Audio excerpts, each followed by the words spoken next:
In this video, we're going to take a close look at Microsoft Excel and exploring it in depth through a series of tutorials. I hope that you can follow along and download the workbooks from the Week 2 tab in OWL. But before we get started, I recommend that you read over Knowledge Extension 4 in your textbook, as well as the Microsoft Excel tutorial slides now posted on the OWL Week 2 tab. The reason why we're doing this as a tutorial as opposed to a traditional lecture is that I think this is a skill that you learn far better practically through doing. So it is important that you actually follow along with this tutorial rather than just watch it as a passive experience. The first part, we're going to start with a blank workbook and start building it up through there. And as we go through these tutorials, I'll tell you to pause the video in certain parts and think about a certain question I ask you. Do try to pause them at those parts, think about what your answer it is, maybe try it in your own Excel sheet until it works, and then once you think you've got it right, or you get stuck, pause the video and reveal the answer, and we'll continue on with the tutorial. So I know this tutorial is on the long side, around 2 hours, so do take your time as you're going through it. Don't try to cram it all in 2 hours. You'll notice down in the description, I do have links to certain parts in this tutorial that you can jump to. Each part should be denoted, as well as the topics it cover. So maybe after you get to like part 2 or 3, take a break, come back, and then jump right back to where you want to go. Also, if you're using this video for studying purposes or working on your assignment and there's a certain topic you want, do remember that you can look at the transcript and search and jump to the part that you want, or you can once again look down in the video description and jump right to where you want to go in the video.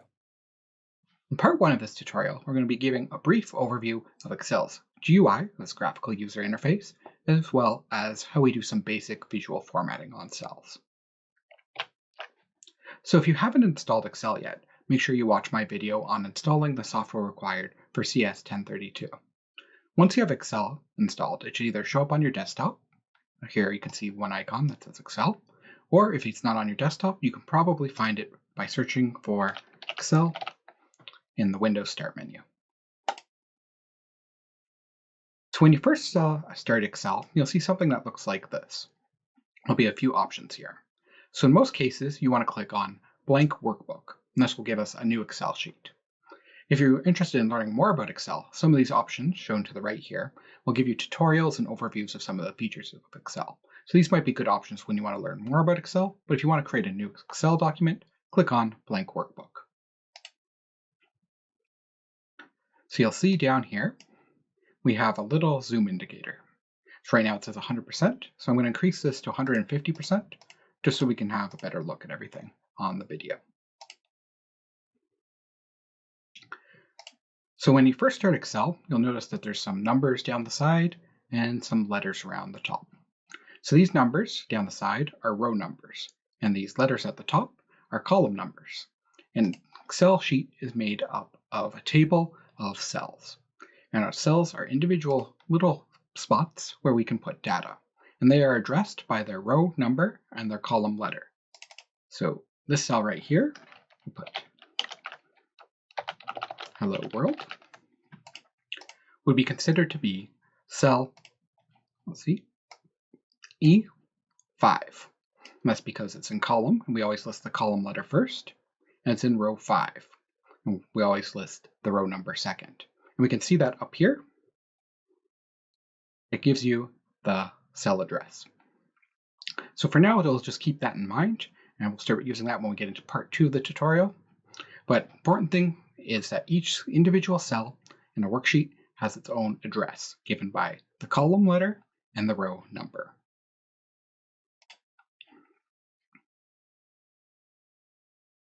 So next thing you'll notice are all these things at the top. It says File, Home, Insert, Page Layout, Formulas.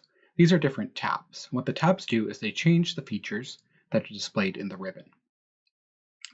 So the ribbon is this big area up here, and it gives us a bunch of options that we can use.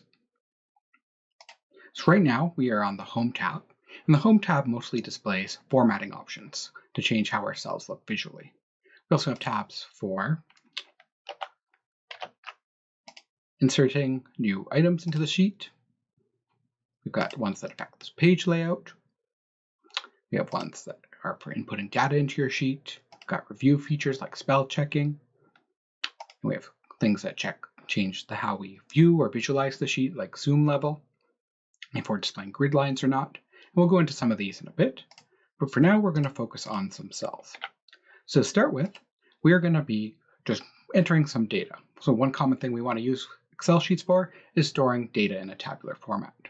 So what we're going to do in this example is we're going to store basically a budget. So on the left-hand side, down in column C, we're going to have each month, and on the right, along row 3, we're going to have different budgetary items for our home expenses. So maybe like rent, car payments, things like that. So we can start by entering January. And one interesting feature of Excel is that we have this drop-down menu. And Excel is smart enough to auto-fill in what we want. So when we pull it down, you can see in that little box there, it's giving suggestions. So that's what it's going to fill in.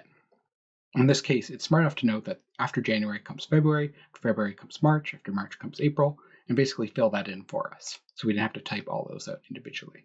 You can do the same thing with numbers, but with numbers, you want to give it at least enough data so it can detect a pattern. So in this case, 1, 2, so the next thing in the pattern would be 3, 4, and so on. So if we were to pull that down, we'd get the numbers 1, 2, 3, 4, all the way down like that. So that's filling it downwards. So at the top, we're going to put in our different budget items. So we might start with rent, and I'm using tab to move to the next cell. If we type in rent and hit enter, we go down a cell. So tab goes to the right, enter goes down. If we wanted to go to the left, we could type shift tab. So another expense might be car payment, also have gas, have food. So you'll notice when we're doing items like this, Excel isn't going to be able to detect a pattern. So if we were to try to pull food down, for example, it's just going to go food, food, food, food, food, because it doesn't know what the pattern there would be. So the autofill is only going to work when there's a clear pattern for Excel to detect. We can also do school. So now I'm just going to type in some data. So for rent, we'll say that maybe $8.50 a month. So if we don't give it extra examples, like $8.50, $8.51, and so on, when we pull it down to fill, it's just going to give us the same number, because it's assuming we just want the same thing pasted in. So for the car payment, we can say it's $4.50. We could do something similar with copy and paste. So in this case, I'm going to hit Control C to copy. I'm going to select the area I want it to copy in and hit Control V. So that's just another way of doing the same thing. So for gas, we could say we're going to do $50 a month. And then another thing we could do is there's this little green square in the bottom right of the cell. If we double click on that, Excel is going to try to autofill that down until there's no more rows to match. So basically, it's smart enough to detect if there's more data on the left-hand side, and it's going to keep pasting that down until it sees that we're ending our data. So that can save you a few seconds. You don't have to manually pull it down with the mouse. Instead, you can double click, and it'll pull down the pattern, or it'll pull down the value it can detect. We had, for example, 1, 2, and we highlighted both, and then double-clicked the bottom right. It would detect the pattern and fill it downwards. So for gas, we'll say that maybe in January, when we're heading to school, we're going to spend a bit more. Maybe we're going to go on a road trip in the summer, so we're going to spend more on gas there. And maybe we'll spend more on gas during the holidays when we're visiting relatives. So food, we can copy in the same number each month. We'll do the double-click method to fill downwards. And for school, we'll have some tuition January. We'll have some tuition in September. And we'll have a small payment for our summer course. And we can fill the rest in with zeros. So the point right now is just showing you how we can actually get some data in Excel. So while you're entering data, you might figure out that maybe I wanted to add another budget item, but I wanted it to be in between gas and food. So to insert a row, we don't have to actually move everything over or retype everything. We can just highlight row G, right-click, and click Insert. Then we could add a new row for something like video games.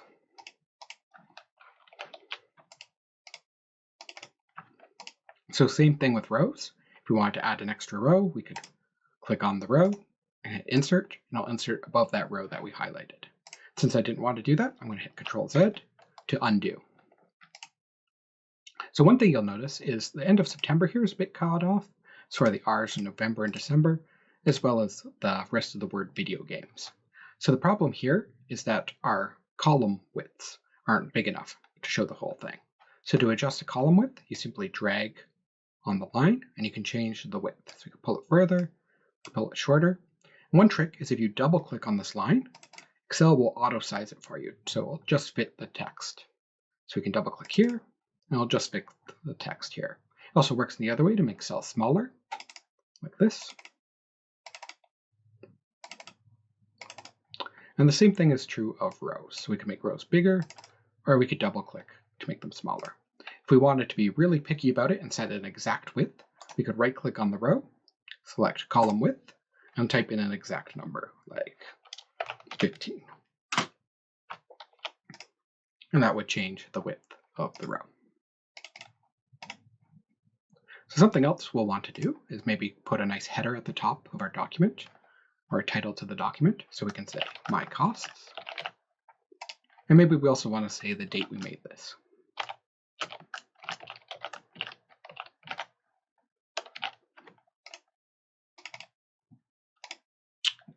So one thing you'll notice as we're inputting data, all the text is being left justified and all these numbers are being right justified.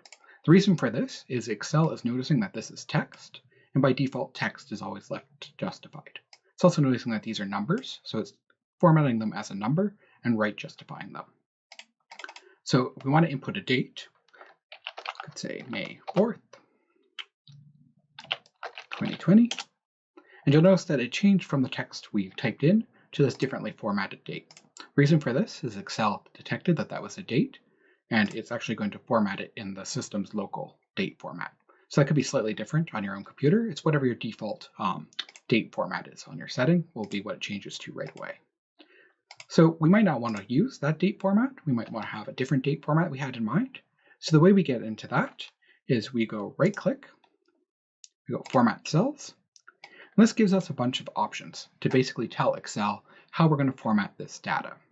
So there's two different types of formatting in Excel. There's text formatting, that's more from what you might be familiar with Word or programs like that, where you're going to make things like bold, underline, different font colors. And then there's actual data or number formatting. So what we've got into here are the number formats. So this is a date, so we want to format it as a date. It gives us some different options down here.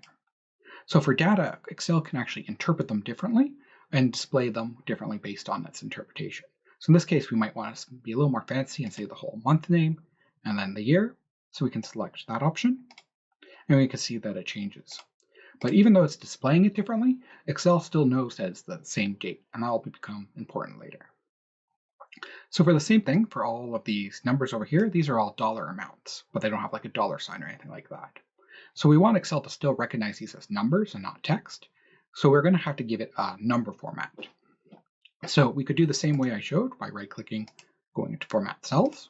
There's also a shortcut for that. We could hit Control-1, and that brings up the same box. Or in the Home menu, you can see up here there is a number formatting section. So for this, we could select and drop down to Currency. And it formats all of these cells as a currency. We have two options here. It looks like an arrow and some decimal points. And these basically affect how many decimal points are shown. You'll also notice that it changed the width. So if we wanted that to go back, we just right click there. Or sorry, we just click on the line there to auto fit those again. And one thing you might notice if you're working in Excel, you might see these little hash signs. So what these hash signs mean, it doesn't mean there's an error or anything like that. It means that the width of the column or the height of the row is too small to actually display all the data. So that just means you have to make it a bit wider so you can see everything there. So now that we have our data formatted, we might want to apply some text formatting, some visual formatting.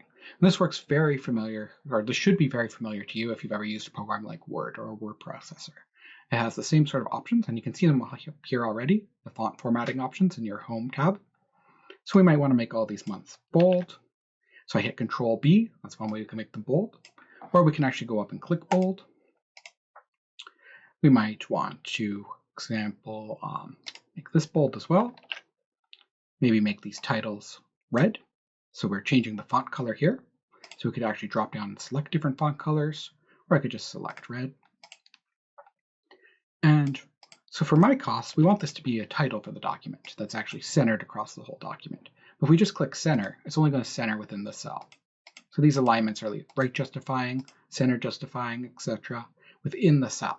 It's not across the whole document. So if we want to do that, what we can do is something called merge cells. And that's this option right here in the home ribbon. So what that did is it basically made all these cells one big cell, and then it centered it within that cell. We could still apply our left justify, right justify alignments, but now they're across one big cell instead of many little cells. So another thing we can do is we can apply backgrounds to the cells, background colors. So maybe we want to change all this to a nice gray color, do a light gray, change this to a darker gray. And one thing you'll notice when you're doing some of the MyLab homework is that it might ask for a specific color to color a background of a cell. So when you're in this little option here, the theme colors, if you hover over a color, it should pop up a little box that will give you a description of that color. So sometimes in those MyLab assignments, it will say color it blue-gray, text to lighter 80. So the way you find those is you just look in this menu for one that has a matching description. So another thing we might want to do is once we put that cell background color in, we sort of lost those grid lines. So we can manually add those back with borders. And this gives us a whole bunch of different border types. In this case, we might want all borders. We're just going to fill them all in like that. Let's bring back those borders. We could also change the alignment on the titles to make them all centered. So even though that text is by default left justified, we can change that using the formatting options. And we can make the font bigger. We could change the font. Give it a nice color. So basically, most of the formatting options you're familiar with programs like Word are also available in Excel for the cells. The important thing here is that text formatting, like the colors and stuff, don't affect the actual data that's in the cells, while data number formatting shows how that data is being represented. So number format might add $signs, decimal places, while the text formatting would add colors, bold, underline, things like that. We can also do bold, underline, italics. So we can get into a little more advanced options when we go into, for example, the Insert tab. And this will allow us to actually add in things like shapes. We could insert even things like pictures. Let's see if I can find a picture for us to use.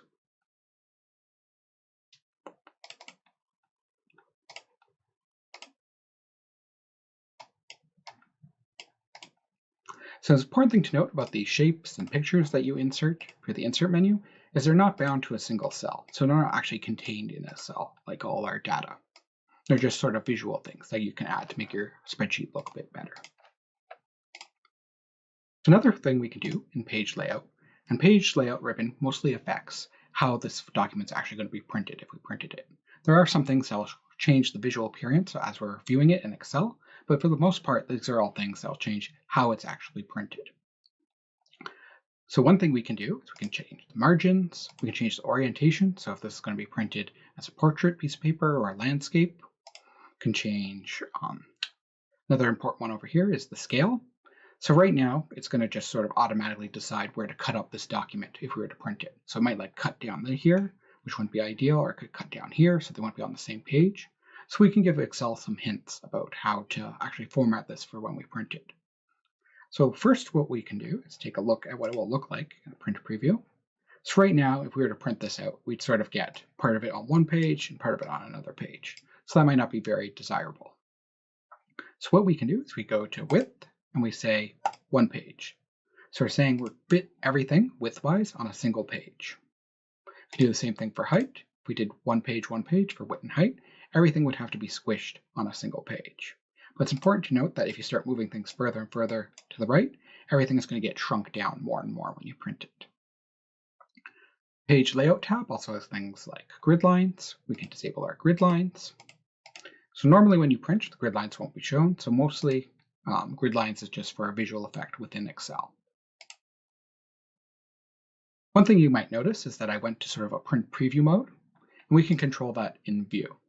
So if you want to look at your page layout view, you go View, Page Layout, and that'll show you how it's going to look when it's printed.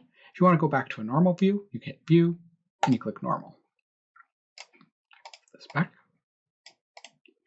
So another thing we might want to do is apply headers and footers, similar to like we would in Word for a Word document that we're printing. We might want to put a title along the top. This is something the MyLab homework might ask you to do. So we do that through the Insert menu. We go Insert, and then we click on Headers and Footers right here. And this will bring us to that page layout view, and it will show us a new header area where we could type text in. So we could, for example, I could say made by Daniel Service. And with the header and the footer, we always have like three options. There's the left side, the center side, and the right-hand side. So we could add just plain text, like titles, whatever kind of label we want to add, but it also gives us a few options up here. These are sort of automatically generated text, like page number, the current date, and things like that. So one thing we could do, we could add the sheet name of the current sheet. We could add in the current date. So whenever this is printed, it would have the current date on the left, the sheet name, which is right now just sheet 1 by default, and it'll say made by Daniel on the right. To get to the footer, we just scroll down, and we can add text in the footer. So for example, we could add the file name, so that would be the actual file name. So right now it hasn't been saved yet, so it just says book 1. We could add other things like the current time, and we could add even like the page number. So one thing you'll notice is when we go back to a normal view, scroll up, you can't see the header or footer. So the header and footer aren't actually in cells. They're in sort of a special area above and below the document. That's only going to be important when we print that document. So when we print that document, we'll get those titles, the file name, and the page numbers actually printed out. But when we're actually just looking around Excel, working on the document, we're not going to see it. So what I did right there is I'm zooming in and out, and you can do that by hitting Control and using your middle mouse button to scroll up or down. So now that we made our Excel document, we're going to want to save it. And you really should save right away and save frequently. So we can do that by going File, Save As. We can hit Browse. If we want to save it on this PC, we can hit this PC or we can hit Browse. In this case, I'm just going to drop it on the desktop, and we'll name it Example 1. So by default, it should be saving it as an XLSX file. So that's what we want to save our Excel sheets as. If you look in here, it does have a whole bunch of different options. On older versions of Excel, or if you have it set to use a compatible file type, you'll see something like this. It'll say Excel 97 to 2003, Workbook XLS. We don't want to save it as XLS when we're doing our assignments and the MyLab homework. We always want to make sure that we're saving it as Excel Workbook XLSX. So to save from here, you just hit Save. And now whenever you want to save again, to update the file, you can either click the Save icon up here, or you can just hit Control-S to save the workbook. So the other thing I mentioned was the sheet name. And you can see down here, we have a little thing that says Sheet 1. So a workbook can store multiple sheets, so multiple tables of cells. So first of all, we can give this a name, just double click it. We could call it My Costs.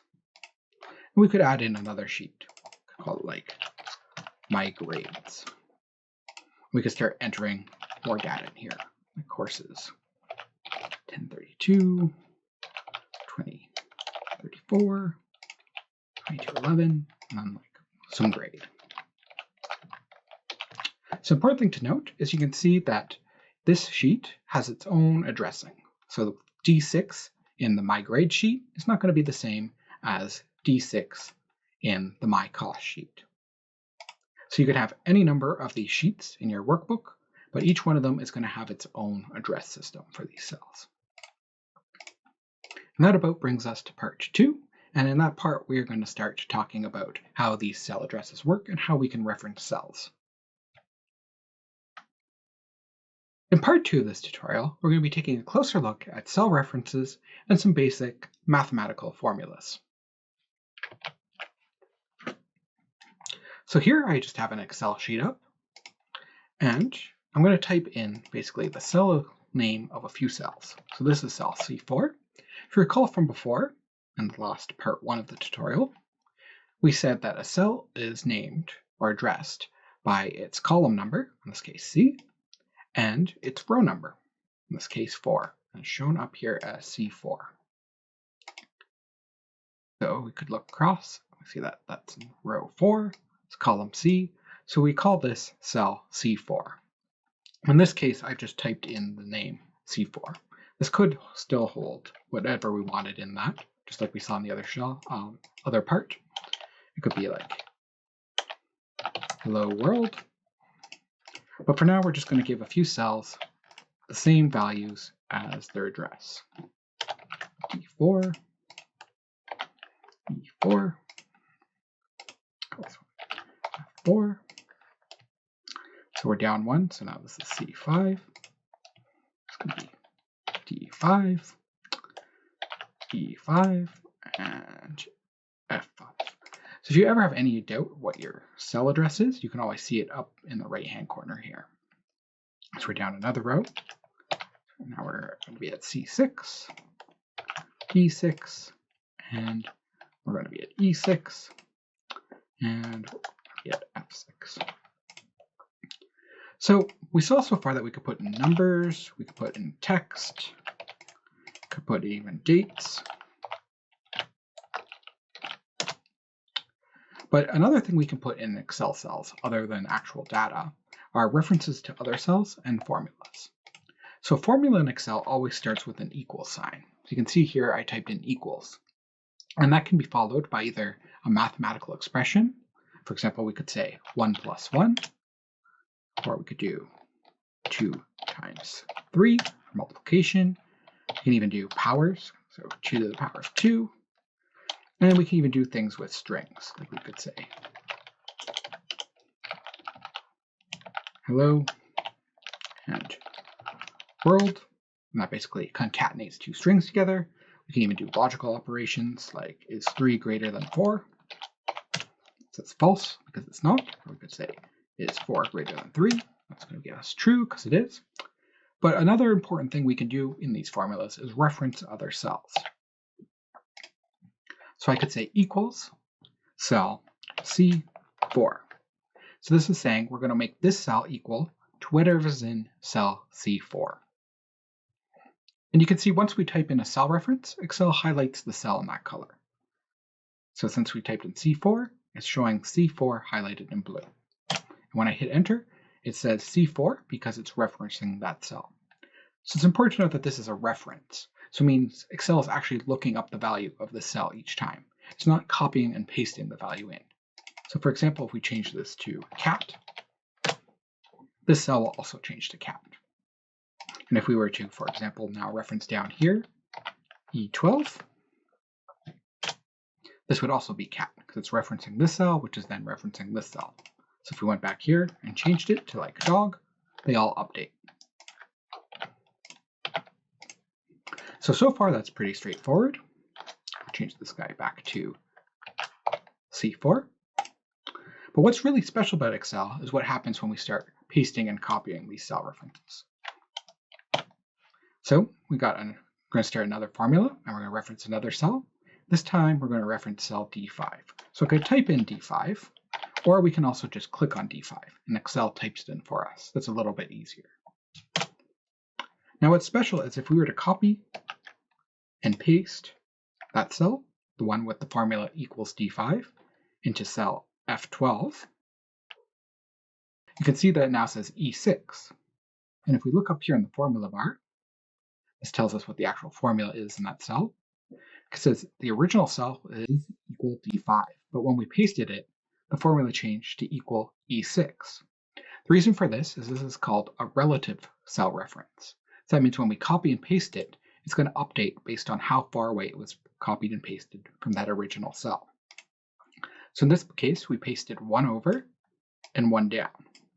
So if we were to look at where the original D5 is, if we go 1 over and 1 down, we get to E6. So the address was updated to E6.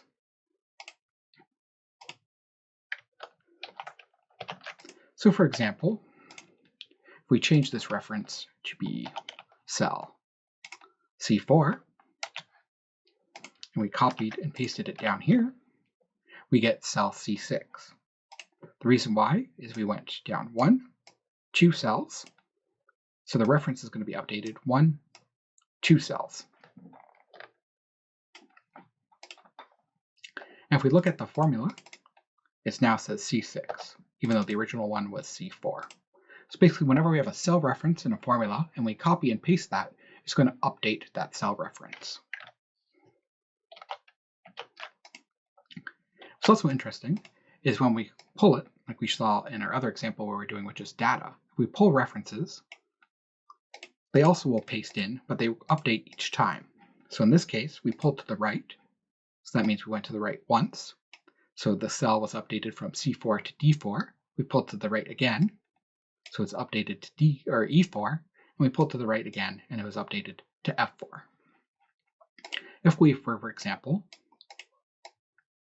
were to pull this down now, some interesting things happened. So we pulled down a number of formulas. They all went down by 1 cell. So over here, they're going to be updated to the ones below them. So in this case, C4 was updated to C5, D4 was updated to D5, E4 was updated to E5, and F4 was updated to F5. The same thing happened when we went down again, but then something interesting happened right here.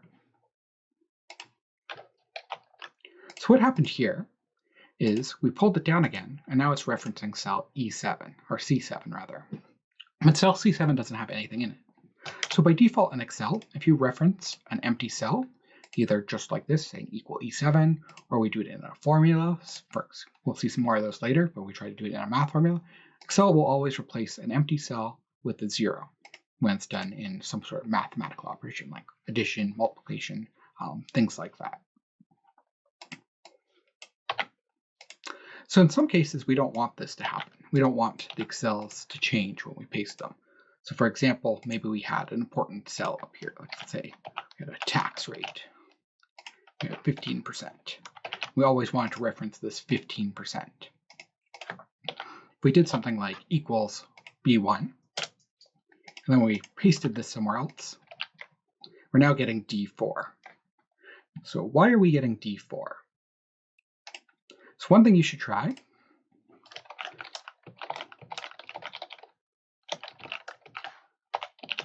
is pausing the video right now and seeing if you can figure out why we got D4 in this case.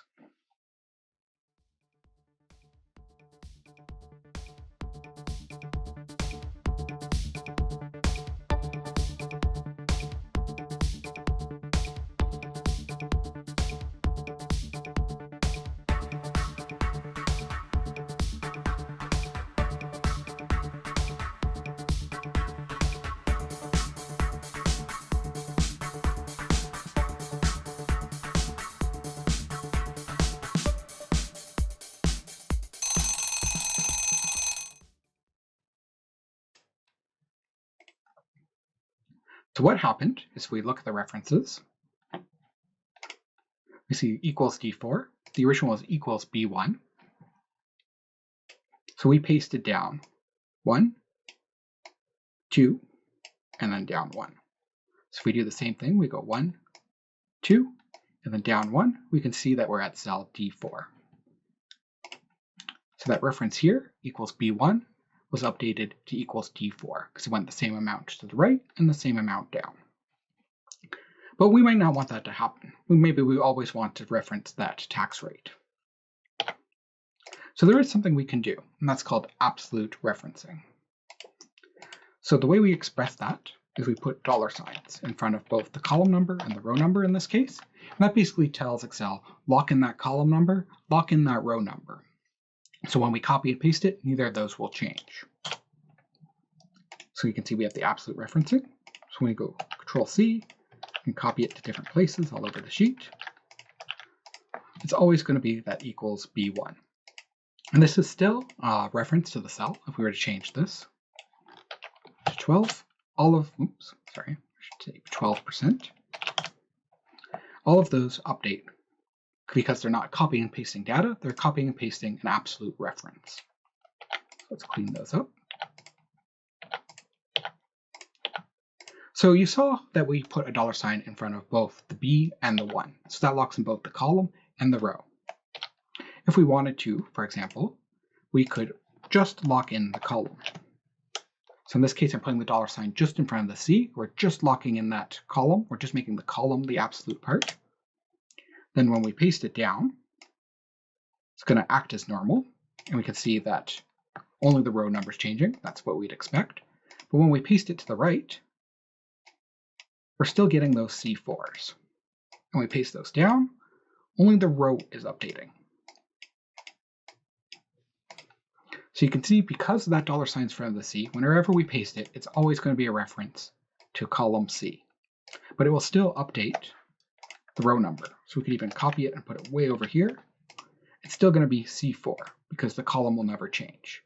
However, if we copied it, put it way down here, we're going to get some 0 number because it's now moving the row number down. So because the $sign is not the row number, that's not locked. It can change freely, but the column is locked. And we could do the same thing with the row numbers. So instead of locking the column, we're going to lock the row. So pause the video right now, and I'm going to drag this down and try to predict what's going to happen. So what will the cells be when I drag it down and when I drag it to the right, now that the row is locked? So pause the video and try to figure out what that will be.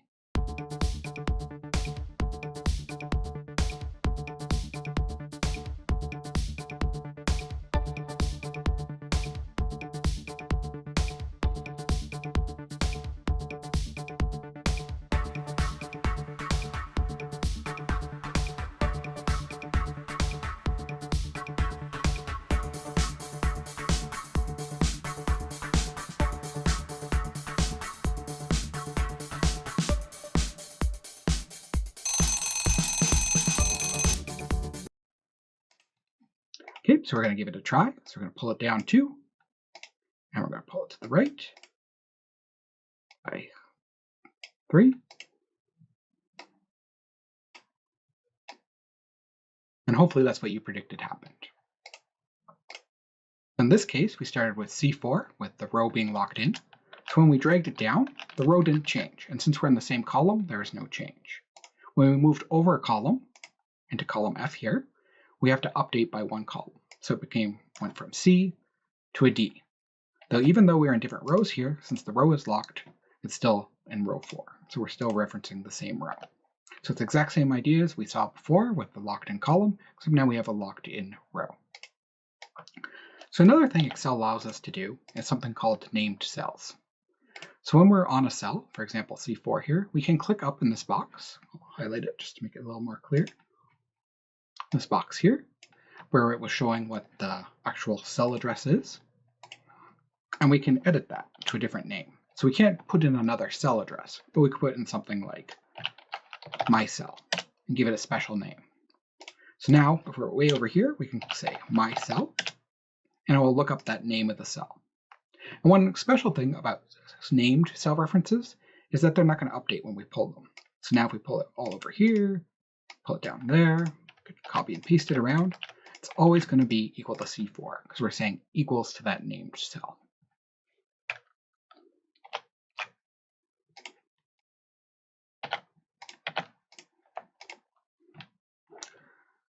So one thing that I should also cover is there are some ways that we can move around Excel faster. So we can use the arrow keys just to move one cell at a time. We already saw how we could hit Tab to move over cells or Shift Tab to move to the right. But there are a few other ways we can move around and select things. Okay, so right now we are on cell C4. If we wanted to jump to the last cell that we've entered in the row, we can hit Control right arrow. And this will jump us along all the way to the next cell. So if there's a space, it would break it. So we could say text. And now if we hit it, Control right, it just jumps until it detects a blank cell. And that can be in any direction. So we could go Control down, we jump down, Control left, we jump to the left, and up to the up. So it's quite useful when we're trying to move around in a table of data. We can also use this with Shift to select multiple cells. So if we just hit Shift and an arrow, it's going to select 2 cells. We'd move over We can extend the ranges by just hitting Shift and then direction. So we basically hit Shift and then an arrow key, and it extends that selection either up or down. But using Control Shift and then an arrow key, we can keep selecting all the way to the end of text. So we hit Control Shift right, we select that whole area. And then if we hit Control Shift down, we select all the way down. So we basically just got that whole table. And there are quite a few useful Excel shortcuts. If you're interested in that, I will post some links in the resources, but they can really help your productivity. You're not going to be tested on these shortcuts at all, but they can help you get those assignments done faster and deal with like a large data in your sheet faster. And you'll probably see me using a few. If I do, hopefully they'll be recorded by this program down here and show them on the screen. It doesn't have all of them, but it has some of the most useful ones.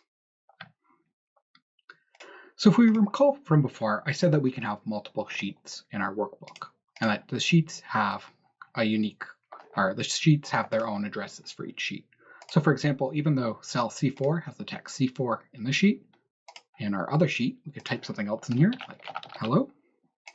And when we type in equals C4, we're going to get the value of C4 on the current sheet. We're not going to get the value of C4 on our first cell sheet. However, there is a way to reference cells between sheets, and this is something you'll have to do in your assignment. So instead of just typing equals C4, what we can do is we say equals the name of the sheet. In this case, our first sheet was called cells, an exclamation mark, and then the cell reference. So in this case, C4.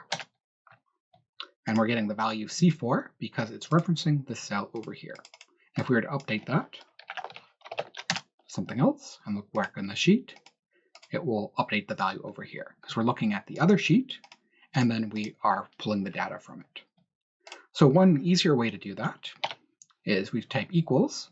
So we're currently entering a formula, and then we go to the cell sheet and we just select the cell we want. You can see that currently Excel's typing in a formula. This is equals cells, an exclamation mark, so it typed that in for us. And then when we pick a cell, it fills in the rest, and we can hit enter, and we jump back to our other sheet, and it's entered the formula for us.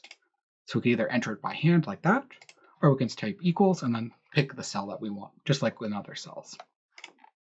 And we can use absolute references with this. So if we were to pull this to the right or to the left, we're getting the cell updated. So it's updating from F6 to E6 to D6, but always on the cell sheet. So that's pulling these values in. If we wanted to make that an absolute reference, we could do the same thing with a $sign here and a $sign here. And now when we pulled it to the right, it would always be that same cell. So it is a pain to sort of click in there and enter the $signs each time. Like if you already typed in C4, and then go back in and try to like pick the right spot and put a $sign. So one shortcut you can use is F4. And F4 will basically cycle through the different absolute references. So the first time you hit it, it's going to put an absolute reference on both the column and the row. Second time, it's just going to put it on the row. Third time, it's going to put it on the column. And the fourth, it's going to give you back to the no relative reference. That's just another way to make your work a little bit faster. So now we're going to try to actually make some use of this cell referencing by making a multiplication table. So multiplication table basically has a header with the numbers 1 to 9 on the top, and then a column with the numbers 1 to 9 on the side, and then each cell inside a multiplication table basically shows what the value would be of multiplying those two numbers together. So we'll start up here in B3 with a 1 and an A4 with a 1. And now we want the numbers 1 to 9. So one way we could do that is give it a second example, highlight them, and then drag to where it would be 9. A different way we could do that is with a formula. So we could say equals, actually we'll start back here. So we could say this formula is going to equal the value of A1. But instead of just saying A1, which would just give us another one, we could actually use math. So we can use sort of like mathematical equations with these cell references. So if you've taken basic math course, this would just be like an x variable, except instead of x, it's saying whatever the value is in cell A4. So we want the value of A4 plus 1, so we add plus 1. So now this cell is equal to A4 plus 1, which is 2, which is pretty basic. And we probably wouldn't want to keep typing in like, now we want to type in A5 plus 1. That'd be a pain. It's not any easier than actually just typing out the numbers. But what we can do is we can drag the formula down. And what's happening is Excel is just doing the same formula, but it's updating those references, just like we saw before. So the cell reference is changing each time. So the first time it was equals A5, we dragged it down and it became A6, A7, and so on. So the important thing to note, the only thing that's changing are the cell references. It's not going to change any constants we put in. In this case, the constant was +1. So it only changes cell references when we drag them. And this allowed us to get those numbers, because each one's referring to the one above it. So if we were to change this number up here to like a 7, it would change all the ones that follow it. So it's going to give us the same values in the end as we did up here, but it's going to have a few different behaviors. Because now if we were to change a value up here, they all change. But if we did the same thing up here, because these are hard-coded values, they're not formulas, they're not going to change. So it is important to know which kind you're trying to use. Do you want hard-coded data that's not relying on anything else? Or do you want relative formulas that are going to update on the value of some other cell? So now to actually get to making our multiplication table, let's start by making our row and our column headers bold, just to differentiate them. And inside this table, we're going to want each cell to equal to the value of the header times the value of the column header. So we can get started actually making our multiplication table now. And we're going to do that based on a formula that multiplies the value in the header with the value in the column header. So in this case, we want B3, which is going to be the value up here in the header. And we're going to want to multiply that by the value of A4. We get the value 1. Now we could do the next cell, which is C3 times A4. Well, this would be a pain. Just go for the whole table and type in each one.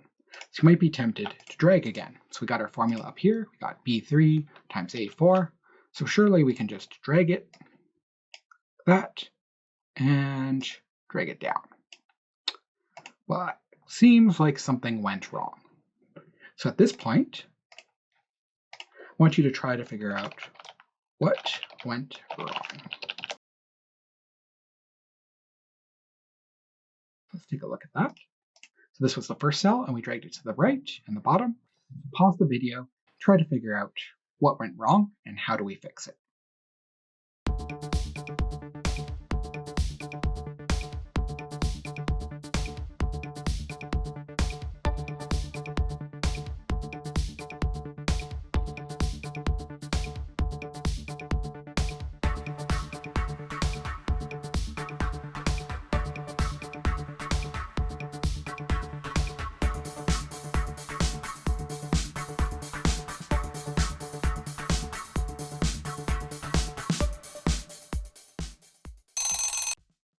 If we take a look at what happened, we can see the reference here. It starts off okay. We're referencing B3 and A4. But when we go to the next cell, it's referencing C3 and B4. So that's a problem, because we want this to be based on the column. We don't want it to be based on the next row or the next one beside it. And this problem grows as we get over here, because we're no longer basing it on 9 times 9. Instead of we're basing it on the one above it and the one to the side. So we're going to have to use some absolute references to fix this.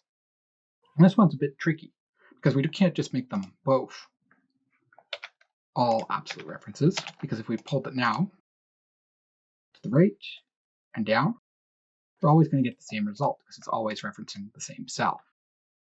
So we have to be a bit smarter about it. So we know in this row, we're always going to be wanting to reference cell A4. So we're in row 4, we always want 4. We know in this column, we're always going to be wanting to reference cell B3. Because we're in column B, and we always want to reference row 3. And we know no matter where we are in this table, this header is always on row 3. And no matter where we are on this table, this header is always in column A. So we're going to lock in row 3 in this equation, or in this reference. We're going to lock in column A in this one. So now when we pull this to the right, and we pull it down, we're going to get the correct result. It's only allowing the row to change in this direction, and it's only allowing the column to change in this direction. So for example, when we get down here, we allowed in the cell, this second reference for the column header, we're allowing the row to change. So now it's all the way up to row 12, but it's always locked into A. So the column can never change from A in this reference. When this blue reference over here to the other cell, we're saying that the row always has to be 3 because the numbers are always in this row for the header, but the column can change based on where we pull it. So for this cell, if we take a look, it's over this much and down that much. So what happened is in the original cell, the values of the column were B3 for the first reference, and 3 is locked. So even though we pulled it over and down, it's basically ignoring the down part because 3 is locked. So it's only taking into account the change in columns. So we change to column J. So it's sort of the opposite way around for the other cell in our formula. In this case, the column's locked, A, and the row is free. So when we go down here and we look at the red reference, the second cell, we can see even though we changed a bunch of columns going this way, the column's still locked, so it's still A. And when we went down number of rows, that was free to change because it wasn't locked in. So it is important to understand the absolute and relative cell references because they can make a big difference. If we used any other kind of references in this table, we'd get the wrong results.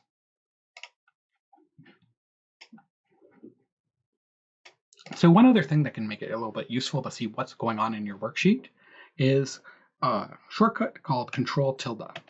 So tilde is kind of hard to explain. It's the little character that's to the left of the 1 number on your keyboard. When you hit Control that, Excel switches from showing the results of formulas. So all of these have formulas in the cell, and it's showing you the result. So that's the normal operation. When you hit Control tilde, it switches to showing you the formulas. And that can be helpful when you're trying to debug what's going on in your spreadsheet, because now we can see what's actually in these cells rather than what the result is. And again, to switch between that, it's just Control the tilde key, which is to the left of the number 1 on your keyboard. In part 3 of this tutorial, we're going to be taking a look at some basic Excel functions and how we can use those in our formulas. So on the screen now is our budget from part 1. Let's remove these. And right now it's not very useful. It's just some data in Excel. We haven't really processed it at all. So what we can do is we can add a new column called total and a new column down here called total. And you notice that it's going to automatically apply some formatting that matches what we've already done in that row and column. That's okay. We could always clean it up later, but for now I'll leave it as it is. So in this row down here, we want to have totals for each column. So we want to say like how much we're spending on rent in a year, how much we're spending on our car. And in this column here, we want to have totals for the rows. So we want to say how much we're spending in January, how much we're spending in February, and so on. So we could enter this manually with an Excel formula. We type in D4 plus E4 plus F4 plus G4 plus H4 plus I4.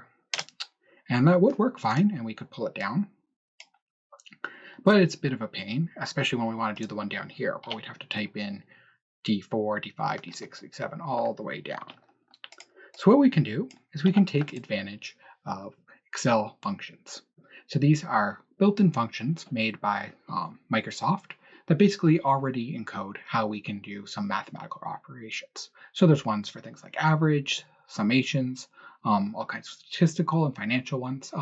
See a bigger list in those Excel tutorial slides that I posted and in the resources on OWL. For our purposes now, though, what we really want is to do a sum function. So the function is called sum, S-U-M, and it takes something called a range. So we've seen before how we can reference a single cell. For example, we could say D4 or E4, but we can also reference a range of cells. So if we wanted to say all the cells we're taking a sum of, we don't have to list each one individually. Instead, we can just list the first cell in the range and the last cell in the range. So we could type this out manually, D4, that's the first cell in the range, a colon, and the last cell in the range. So that would be I4. So we're going to say, take the sum of the cells D4 to I4. We always end our functions with a bracket, and we hit enter. And that gives us the sum. So we can also see the formula up here. And one very important thing is when we're typing in a function name, if we say equals and we start typing, it gives us a list of the functions built into Excel. In this case, sum. And then it tells us basically the parameters these functions take. So in this case, it says it takes a number. If you see values that have the square brackets around it, or parameters that have square brackets, it means those are optional. So what this is saying, we could also use the Excel function by giving individual, or the sum function by giving individual cells like this, or adding a range. So that can be a useful feature if you don't know how to use a function. It does give you some tips, very mild tips on what parameters it's expecting. So instead of typing out the range manually, and we just saw me do it a little bit, we could also use our selection tool here to select a range. And the way we select a range is we click on the first cell, and we just hold down our mouse button and drag it over to the last cell. And that basically types in the range for us. So that can be a bit easier. Rather than having to type it out manually each time, we can just sort of select it in our workbook. And ranges will update just like normal cell references. So each cell in the range updates. So when we pull it down, the cells update. So we're always taking the sum of the columns to the left because all of the row numbers are updating. The column numbers don't update because we're not dragging to the right. If we were to drag this to the right, you could see that it updated the range and it moved it off a bit. This doesn't give an error because remember, Excel treats those blanks as 0. Instead, it just gives an incorrect result. So while working on your assignments and things like that, you have to be very careful because many times you can get Excel to spit out a number. Doesn't mean the number is correct. Just because you don't get an error doesn't mean it's right. So you have to check over your work and make sure the numbers make sense. So if this was an assignment, you might want to actually add up these numbers yourself to make sure you're actually getting the correct result, at least when you're getting started with Excel. So we can do the same thing on the bottom using the sum function. And we can take the sum of all of these numbers in this range. And then when we drag it to the right, it's going to update. In this case, it's only updating the column values. So you can see that we got these two hash signs. So this is a good question. So what went wrong? So if you watched the first part, you should have an idea. So maybe pause this video and try to take a guess of what went wrong here and how we could fix it.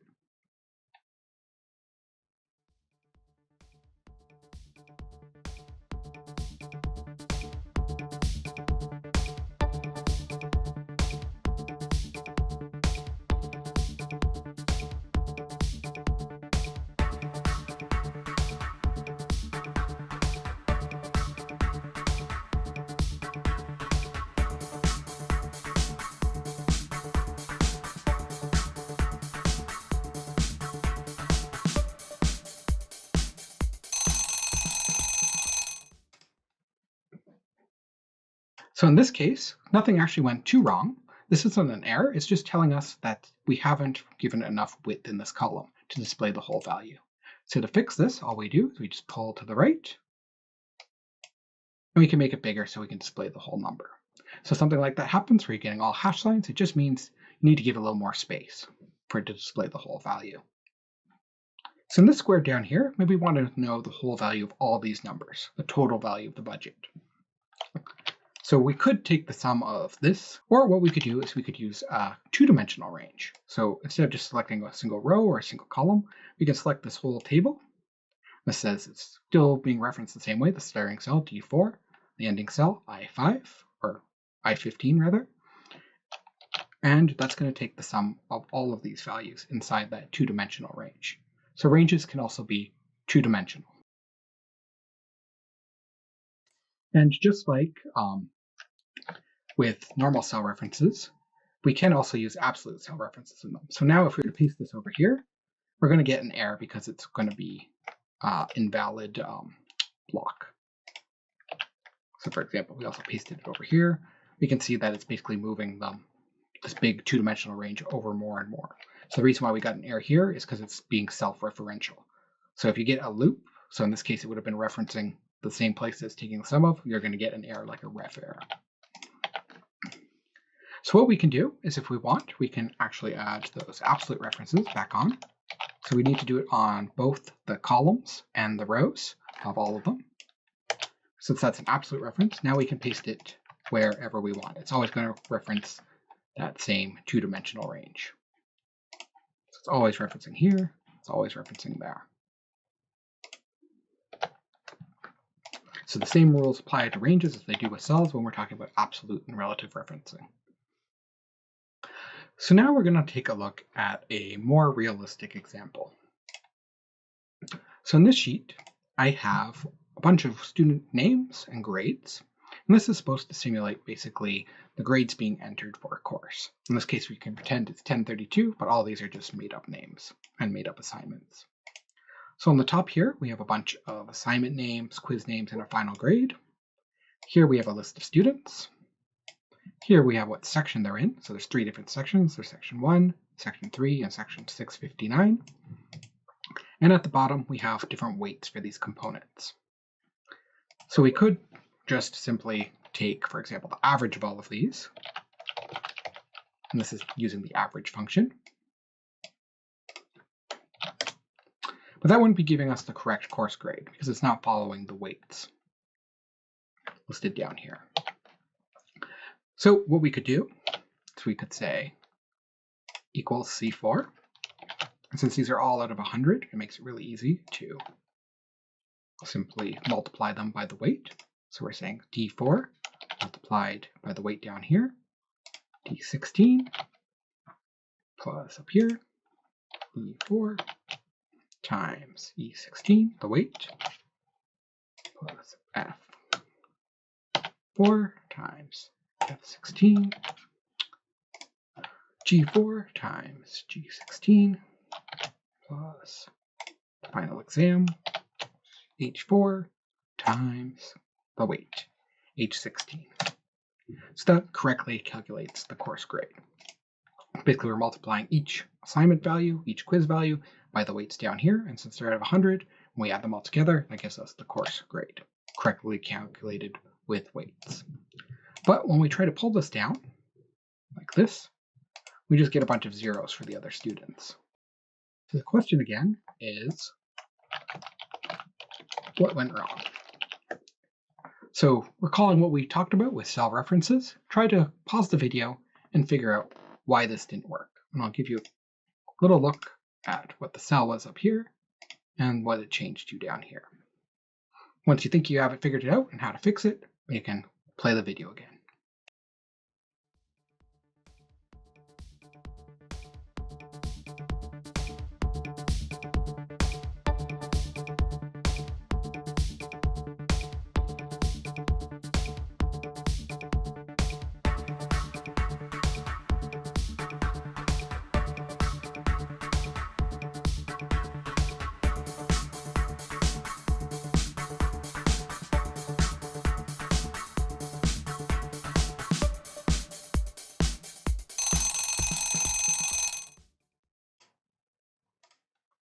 So in this case, like the other problems we've seen, it's another issue with referencing. So here we're referencing the correct cells, all the ones here, and the weights. But when we paste it down, all of these move down 1. And that's because we've moved down 1 here, and it causes all of these cells to move down 1 because they're all relative.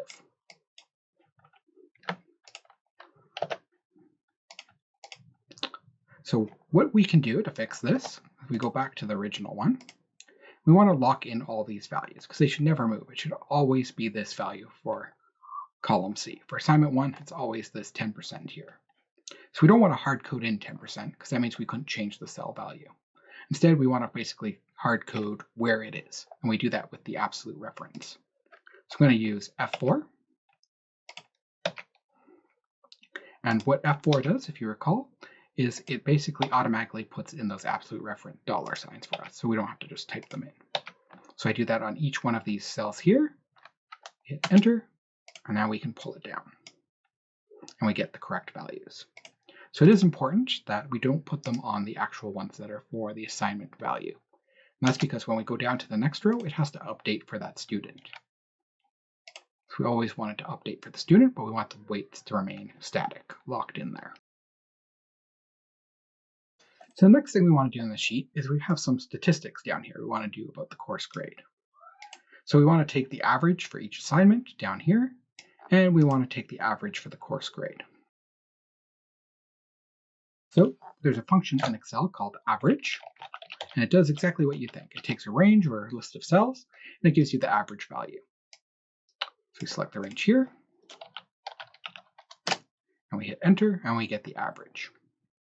So one thing we might want to do is, that's a lot of decimal points. We really don't need that many. So we can use that number formatting to drop them down like this and get it down to 2 decimal points. So we could type that in again by hand, average, and then select the range again, but we can also just pull it to the right, and Excel will figure it out for us by updating those cell references. So here the range refers to this column. Because we pulled it to the right one, it's going to update the columns but not the rows, so it's accurate to the next one, and so on. You notice here we had a blank row, and we're getting a div0 error. And that's because there's just no data here, so the average function is just returning an error. So we can just delete that one since there's no data in there. This is going to be the average for assignment 1, assignment 2, assignment 3, quiz 1, quiz 2, final exam, and the course overall grade. So one problem, as you'll notice in these cells, there's some zeros. And these are where we'll say our students didn't actually submit their assignment. We might not want to include that in the average, but first we want to just highlight who didn't submit an assignment. So what we're going to do is use something called conditional formatting. So we want to only format wherever there's a 0 as red text. We could do that manually, just go in and color each one red, but if the data changed, we'd have to manually go back and change each one. So Excel provides a way to actually do this conditional formatting for us. So we highlight the area we want to apply conditional formatting to. We click the conditional formatting button up here in our home ribbon. And there's some built-in mode for us that will usually do most of the things we want. So in this case, we want to highlight anything that's equal to a 0 as red. So we're going to select equal to. So it's asking us format that cells are equal to, in this case, 0. And the default right here, light red fill with dark red text. And we can hit OK. If we wanted to change it, maybe we wanted green text, we could select different options here, or we could go to the custom format. So for example, maybe we want bold, we want red text, and we want to fill it in with, let's say, a light blue. And hit OK. And now basically any cell in that range that we selected and applied the formatting to will be colored this with that background if it's equal to 0. If we were to update this to like a 10, the formatting would go away, or if we updated something else to 0, the conditional formatting goes back. But that still doesn't fix our average problem. We're still getting averages of assignments that weren't submitted in with assignments that were. So it might be more accurate if we only took the average of assignments that were actually submitted, the ones that aren't equal to 0. So there is another average function, and it is called average if. So a lot of these basic functions that we'll be using, like sum, count, and things like that, also have an if version. And they work similarly, where we select a range. But in addition to a range, we're also going to apply a criteria. And a criteria is basically a rule, and it's only going to take the average of cells that pass that rule. So rules are given, or criteria are given, in strings. That means they have to be surrounded by quotes. So in this case, our criteria is that it's greater than 0. So we can use greater than and less than to denote that it has to be like greater than a number or less than a number. We can say less than equals to do less than equals than a number. So for example, we could say if it's greater than equals to 1 instead, that would be greater than equal than number. But in this case, we're just going to say greater than 0. We have to end the string in quotes. So whenever we're talking about strings in Excel, it means they always have to be surrounded by quotation marks in our actual formulas. When you enter them into the Excel sheet as text, you don't have to worry about that, just if it's a parameter to a function in Excel. So in this case, we're going to say we're going to take the average of this range, C4 to C14, and we're going to only take the average if the cell is greater than 0. We hit enter, and now this is our average only if it's greater than 0. And just like we did before, we can pull it to the right. Still not going to work for the blank one. And we can see that we have the original one is for the range C4 to C14. The second one is now updated, D4, D14, it doesn't touch the string because this is a constant. It's not a cell reference. And it applies the same basic formula over and over again, but it's updating the referenced range. So once again, you can see that we're getting too many decimal points. So if we wanted to fix it, another way we could do that, other than using the number formatting here, would be to go Control-1, get into our Format Cells option, and then we can select that we want a number, and then we can change the number of decimal points. In this case, we'll go with 2. So that's just another way of doing the same thing in terms of formatting how many decimals are shown. So in this case, we want to show the median. That's sort of the number that's in the middle of the list of numbers. So we have a built-in median function. And you can see that as we were typing median, it was giving us a tip down here that says returns the median or the number in the middle of the set of given numbers. So Excel tries to help us out by explaining what these functions are as we're typing them. You can also see that it shows that it takes a list of numbers or a list of ranges. So this works sort of like the average and the sum. It's just going to take a range. It's going to give us the median number in. Let's pull that over. So those would be the median values for each one of those assignments. So for max, we want to find the greatest grade, who got the greatest score, or what their greatest score was. And then we can just use the max function for that. Looks just like the other ones we've seen.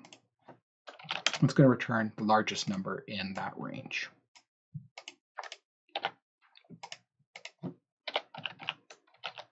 So same thing for minimum number. We use the min function. And we pull it over.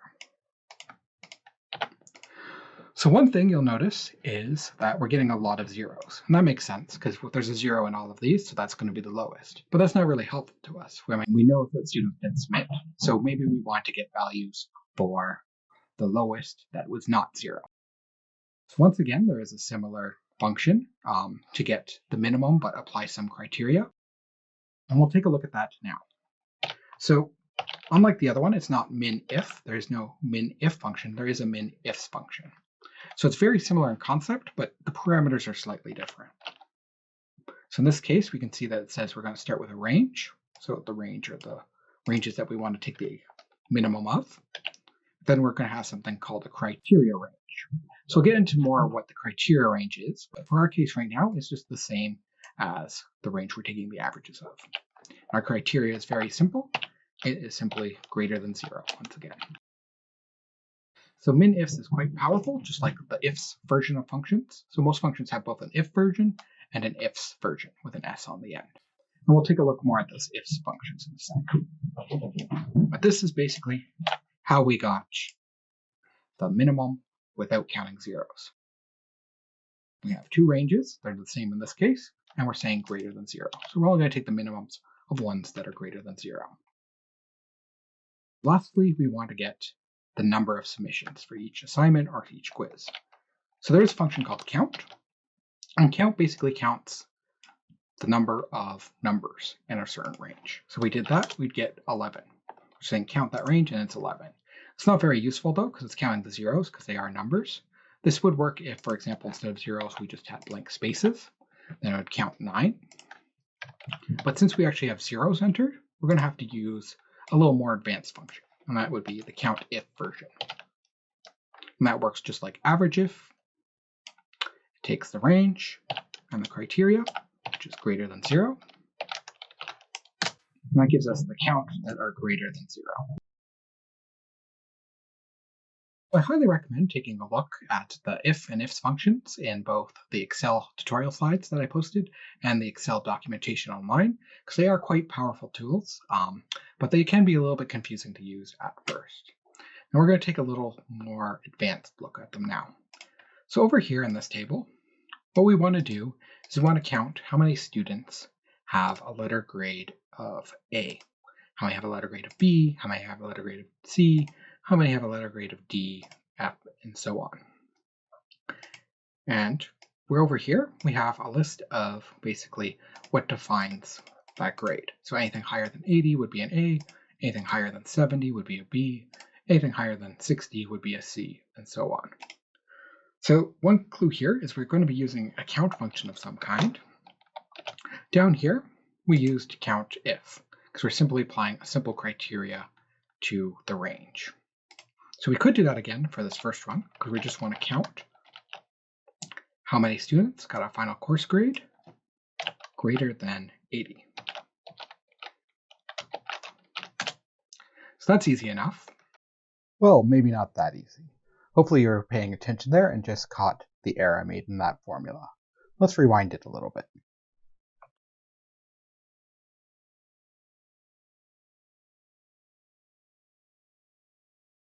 So we can see the formula right up here. I'll just give it a bit of a highlight.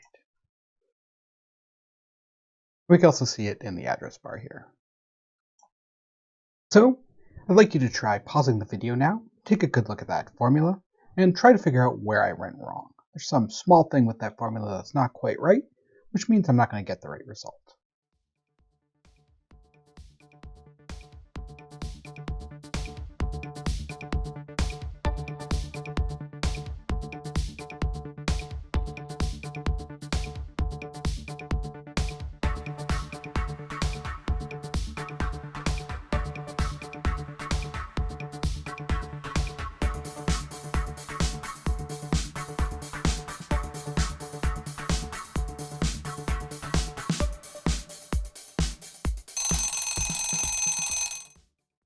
Okay, welcome back. So hopefully you figured out what's wrong with this formula. So when I was typing it, I was planning to write out equals count if, but it ended up with just count. There's a problem with that. The count function doesn't take a criteria. It only takes a set of ranges or a set of values and counts how many are in there. So the correct function I should have used is count if, and the formula should look something like this. Equals count if, the same range, JF or J4 and J14. That would be our range of course grades that you can see highlighted right now in blue. And the criteria is the same, greater than 80. The issue here was that I forgot that if, because count and count if are two different functions. Count if takes range and then you give it a criteria, and it will only count the values matching that criteria. So let's take this off the screen, and let's play the video again and see what happens once I ran that function. So you can see the result I got here was an 11. But if we thought for a sec, or even a few seconds, about that result, we could see that it's likely wrong. The range we were selecting from was right here, the course grades. And we can see that there's only 11 entries in there. And out of those 11 entries, only 2 are above 80. So if I stopped for a second and just thought about it a bit, when I got the result of my formula, I could have quickly figured out that something was wrong. So when you're doing in Excel, either in real life or in the assignments, make sure that you think about the results you're getting and make sure that they make sense. If you're only selecting from a list of 11 and saying that 11 are above the criteria and you can clearly see that's not the case, you should go back, take a look at the formula, and make sure the result you're getting makes sense. In this case, it shouldn't have been an 11, it should have been the value 2, the number 2, because there's 2 values for 80 that are above our criteria. That'd be the 82 and the 88. So let's continue on with this video, and hopefully I don't make any more blunders like that. So that's easy enough. But what happens when we have to do it between two different numbers? So now we want to count between between 70 and 80. So anyone that got between a 70 and 80 would get a B. Can't really do that as easily with just the count function. So instead, we can use count ifs function. So this takes multiple criteria and multiple ranges. So the first criteria range is going to be the course grades. And the first criteria, we can say, is going to be greater than 70. So the second criteria range, it just lets us keep adding more criteria and criteria ranges. So basically, the range has to satisfy, or the cell in that range has to satisfy that criteria to be counted in the count. And as we add more, it means there's more criteria that has to satisfy. So for it to be counted, it has to satisfy every criteria and every criteria range. So the criteria range is the same. We're still applying the criteria to the course grades. But now we can say we want it to be less than equal to 80. So we're saying that the first criteria being applied is the cell in this range has to be greater than 70, and the second criteria is it has to be less than equal to 80 to score that B. We do the exact same thing down here, and we could just type it out again. One problem is we can't just pull it down like this.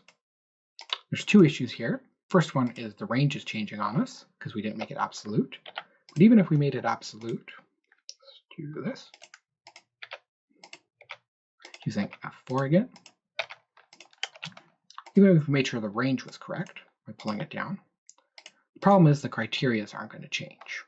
So that's not a big deal. We could just type in here, we could change this to 60, we could change that to 70, that's fine. But maybe we had a really long list and we'd want to pull it down really far. We don't want to type that out each time. So one thing we could do is we could use that concatenate operator. So we saw that in part 1, I believe, but it's also in the Excel tutorial slides, and that is the %. And what that means is we're going to make a string by adding two strings together. So we're saying a greater than sign and some value. And that value is basically going to be over here. So it's going to be the value of this cell, M6. So we're saying we're going to make a criteria, and that criteria is going to be equal to the greater than sign and whatever the value of M6 is. We can't just say plus, because plus is a mathematical operator that works on numbers. In this case, we're working with strings. So when we're working with strings and we want to add something to text, we have to use the and %. And that's because we're going to make a text that says greater than the value here. So we also have to update this one.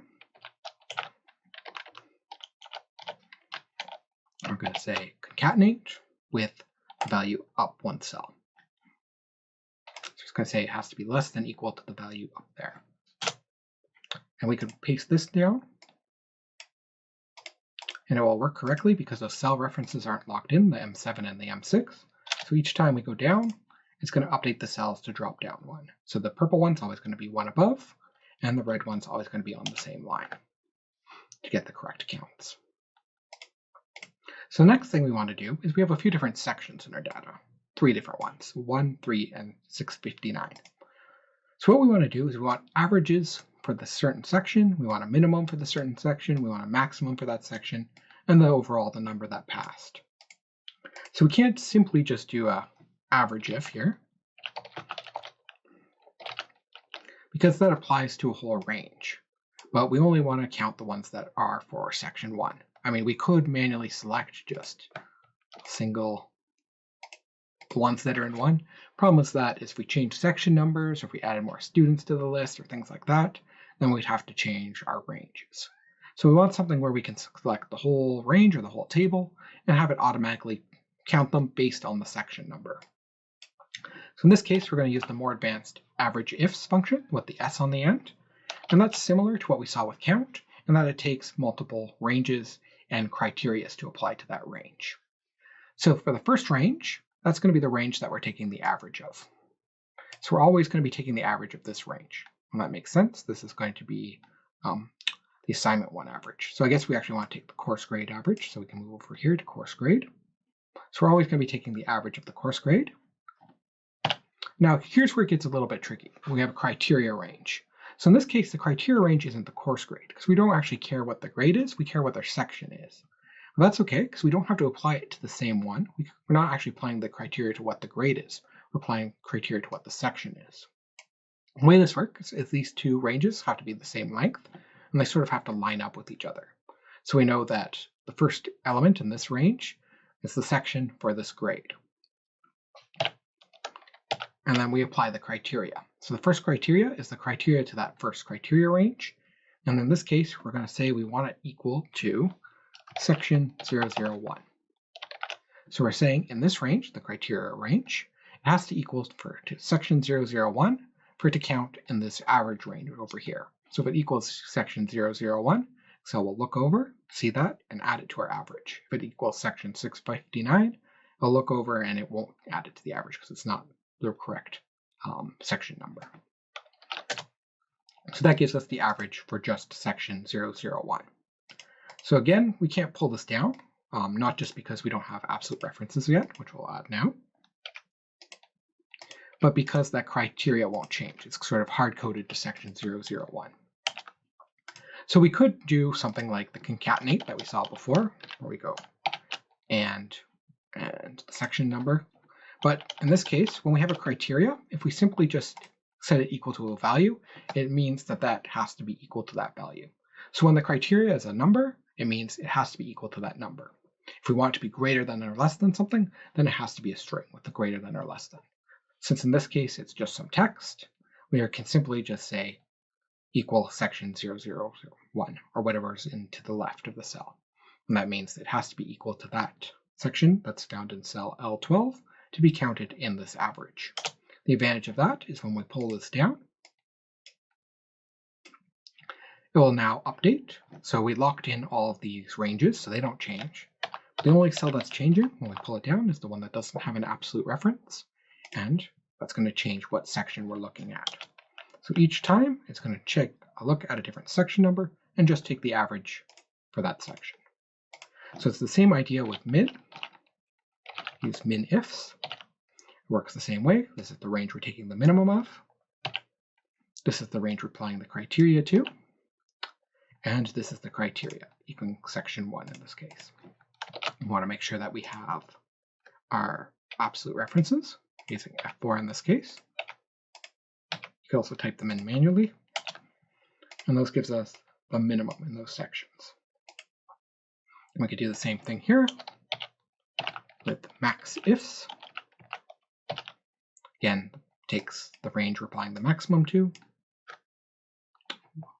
Take the criteria range, the one we're applying the criteria to. In this case, the criteria is that it has to equal the section over here on the left, section 1 for the first one. And we'll lock those in.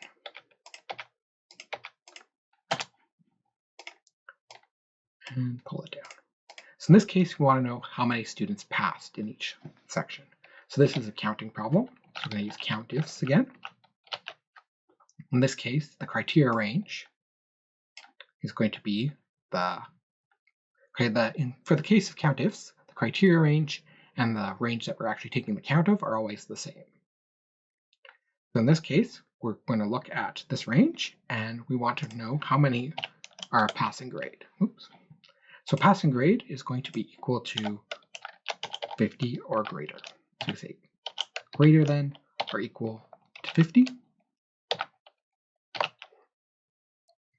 But we also want a second criteria.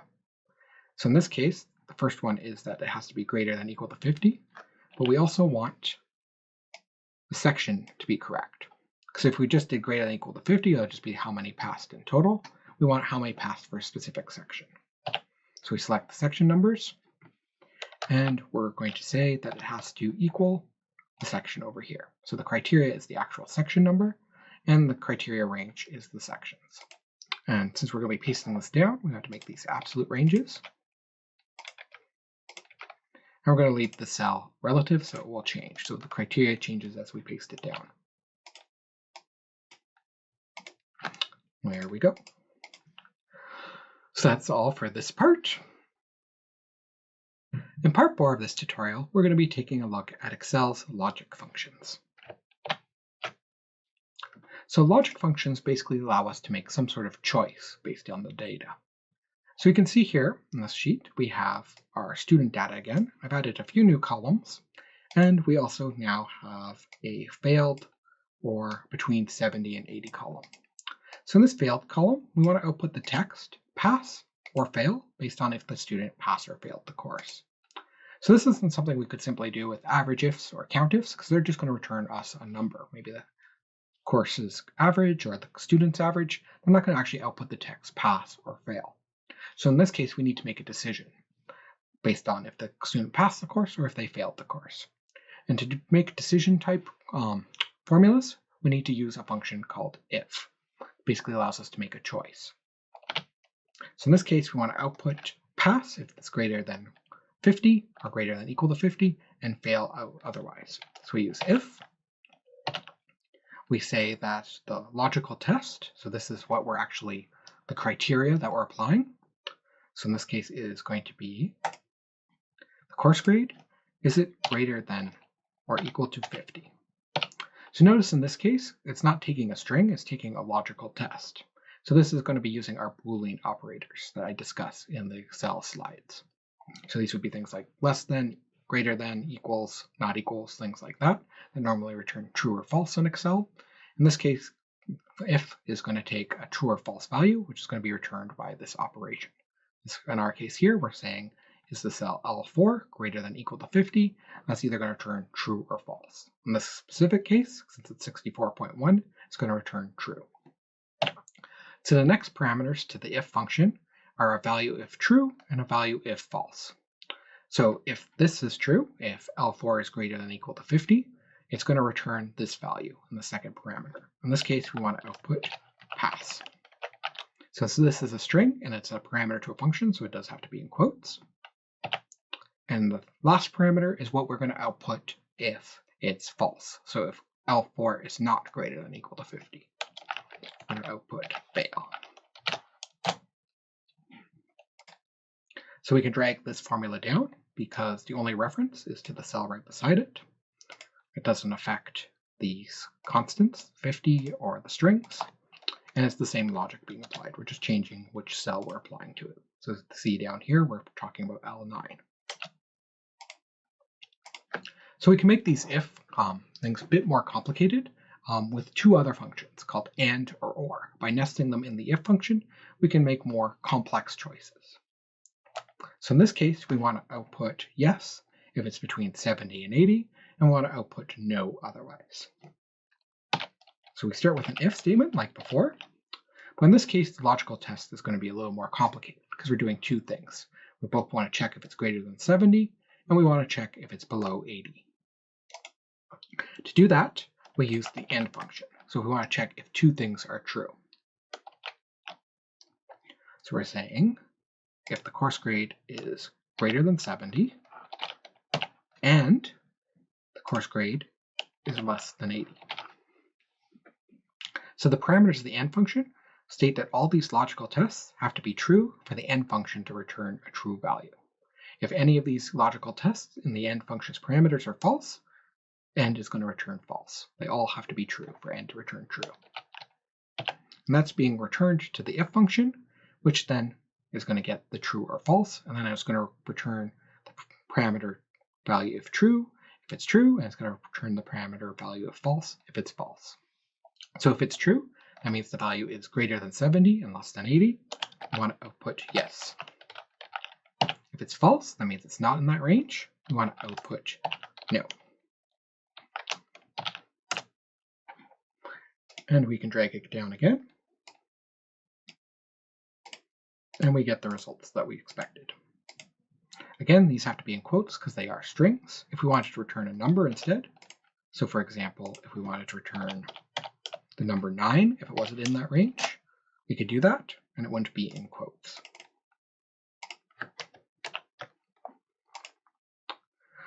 So the next case is going to be a little more complicated. So you notice now in these grades, we do have a participation component. So in this case, we want to base this participation component on if they have 5 or more forum posts. So we could do that.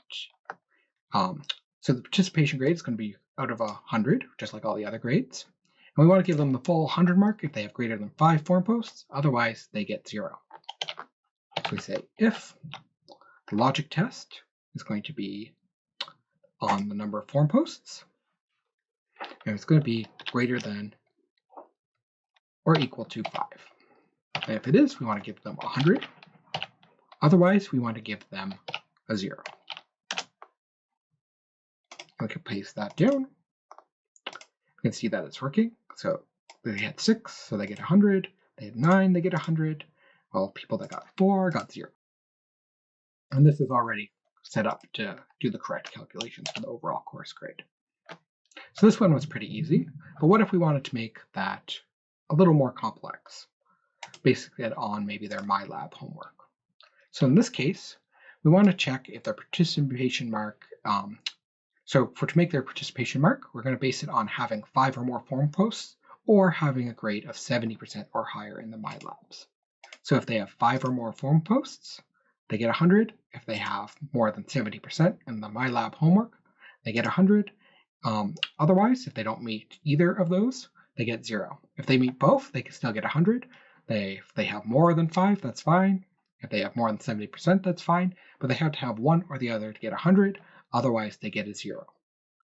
So you should pause the video now and try to figure out how that if statement is going to work.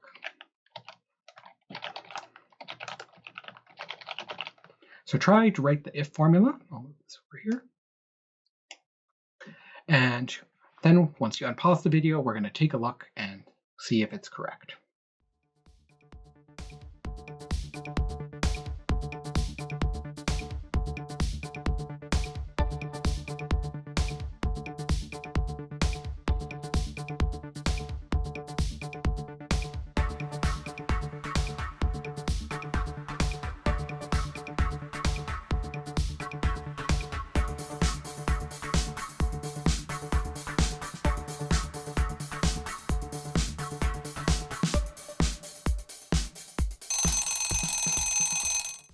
So in this case, just like we saw before where we used an AND function in our if statement, we're going to be needing to use an OR function.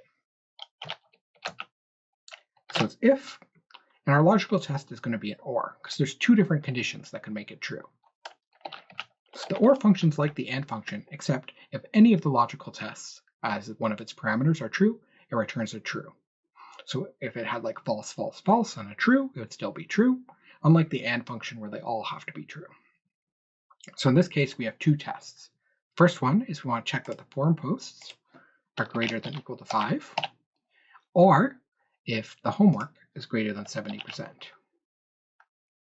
Or higher.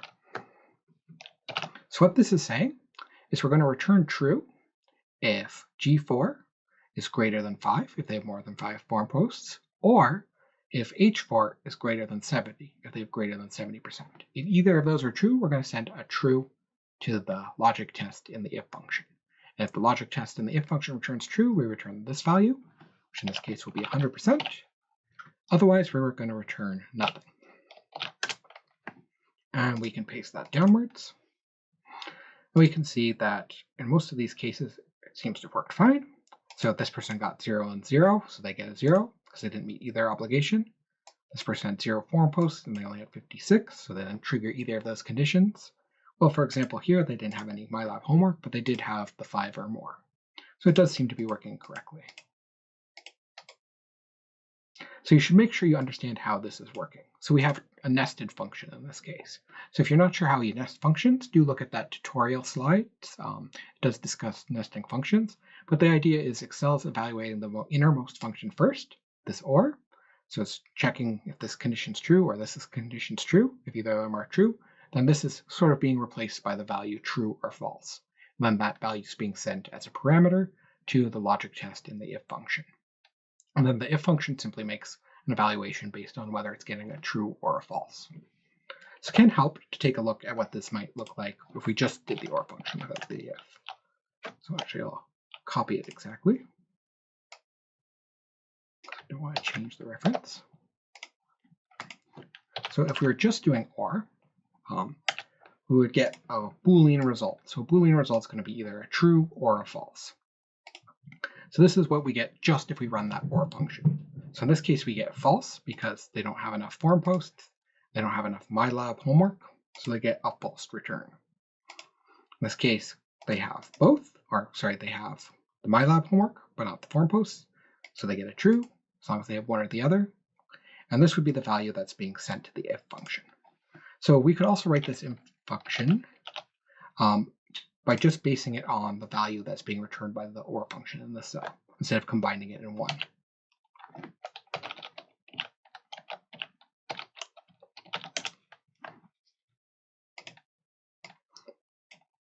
So this would be the exact same thing, except we're referencing the cell beside it, so we're sort of like splitting up the function into 2 cells, instead of having it all in one cell like we do over here. So the or is returning true or false, and then the if's making a decision based on that true or false value. So this one can be a bit tricky, so I do recommend reviewing those tutorial slides that talk about the if function, as well as the Excel documentation on if functions. So for the next case, we want to make this a little bit more complicated. So instead of simply returning a 100% or 0%, we want to have a few different categories down here. And for this one, we're just going to be basing it on the form posts again, but we could make this as complex as we want by chaining multiple if statements together. So in this case, we want to check if it's 100% or more. We give them 100% or more participation mark if they have 5 or more form posts, 75% for 3 to 4 form posts, 50% for 1 to 2 form posts, and 0 for 0 form posts. So the way we can do this is we're going to nest if statements inside of if statements. If you know anything about programming, this would be equivalent to a nested if statement in programming. So the first if statement we're going to do, we're going to check to see if it's 5 or more. So the logical test on the form post is going to be greater than or equal to 5. And if that's true, we want to return 100%.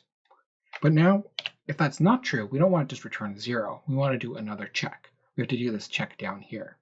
So to do another check, we need another if function. And now the logical test is going to be checking if it's 3 to 4.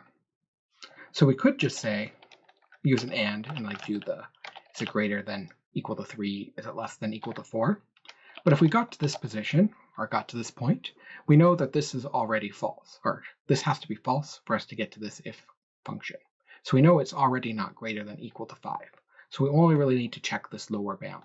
So we could say it is greater than or equal to 3, because we know it can't be 5 or higher, or the first one would be triggered and we'd already returned 100. If this is true, we want to return a 75%. So now, if this is false, we want to go down to the next one, because we can't just return 0 yet. We have to do the next check, which is if it's 1 or 2 form posts. So again, we're going to start another if function. And the logical test here is going to be on the form posts again. And we're going to be asking now if it's greater than or equal to 1. So again, we don't have to use an and to check both, because if we are at this point, we know that this has gone false. So it's not greater than or equal to 5, because we're triggering this if statement. And we know that this is going to be less than 3, because this was false, and we're triggering this if statement. We know that's the case, because if it was greater than or equal to 5, we would have already returned 100. If it was greater than or equal to 3, we would have already returned 75. So we can only get this depth if it is equal to 2 or less. So we're just going to check if it's greater than or equal to 1, and then we're going to return a 50. So we could start another if statement and then check if it's 0 or not, but we don't need to, because we know if it's not equal to 1 or more, then it has to be equal to 0 or less. And since you can't have a negative form post, we can simply say 0 here. So we're saying we're going to return 0 if all this other stuff was false. And now, an important thing here is to make sure we close all these functions. So each time we open a function with a bracket, we have to make sure that we're ending it somewhere. Drag this down, and we get the new participation marks that actually have multiple values. It's not just simply 100 or 0. It's now 75, 50, 0, or 100 based on these rules. So this function does look a bit intimidating, so let's take a closer look at it.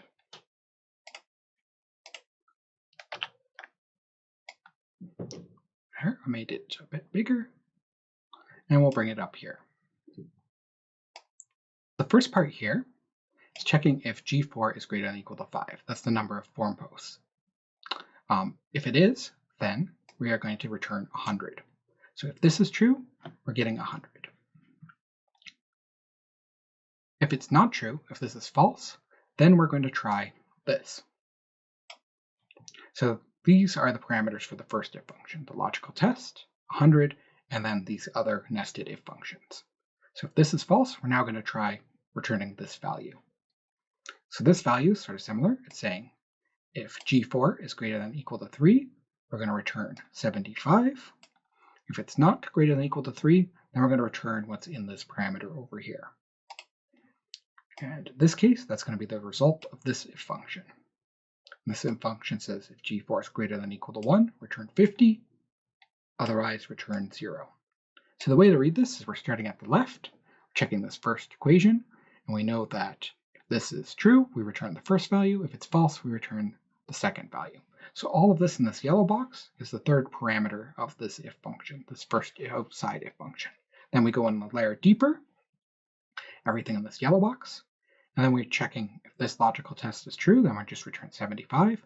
If not, then we have to return the result of what's in this black box here. And the same thing, in the black box, we're saying if G4 is greater than 1, then we are going to return the second parameter here, 50, otherwise we return 0. And since these are just constants, we just return 50 or 0 at this point. So it can help to sort of break it out like this. And these brackets here do give you a good idea of where these functions start. So each time you see a bracket starting, it means we're going in another level deeper in the nested function.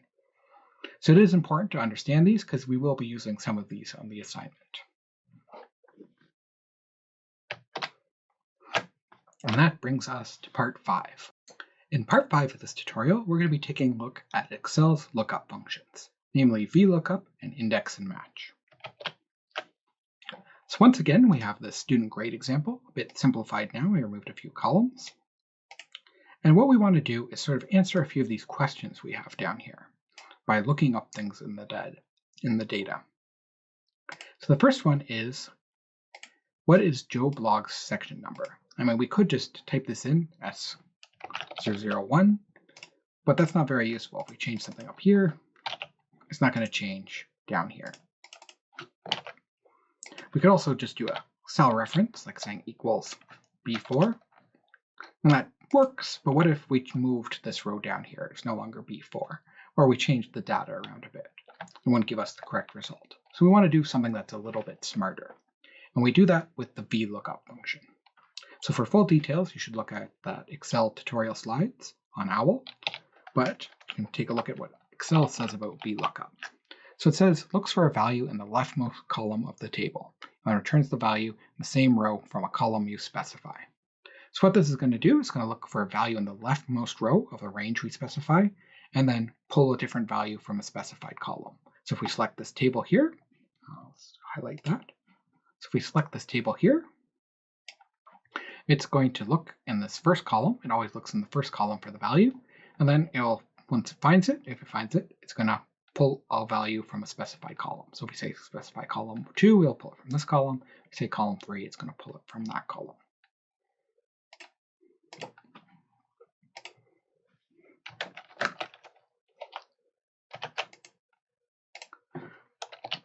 So the first value it takes, the first parameter, is the lookup value. So this is the value that we're actually looking for in the data. In this case, we're looking for Joe Blogg's name.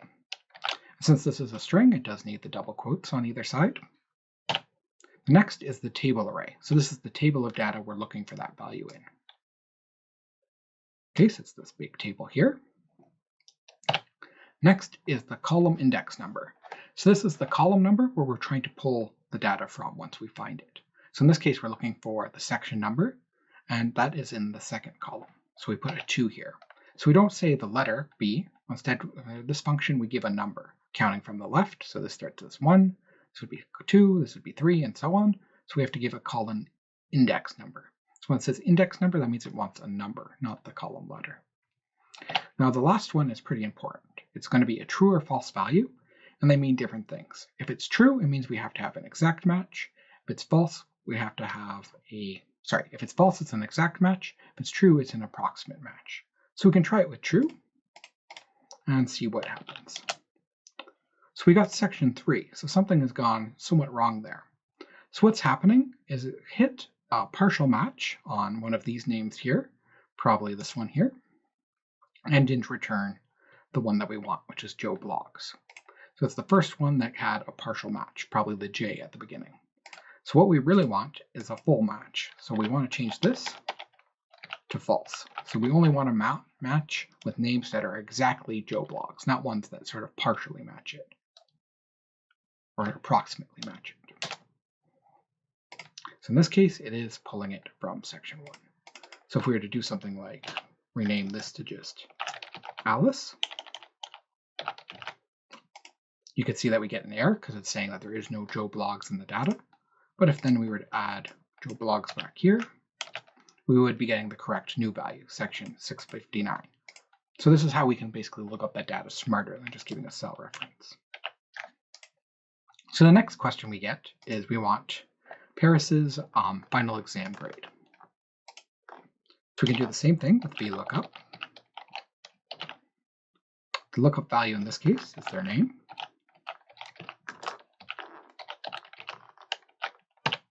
The table is the same. But here the column index number has changed. So I want you to pause the video and try to figure out what is the index number.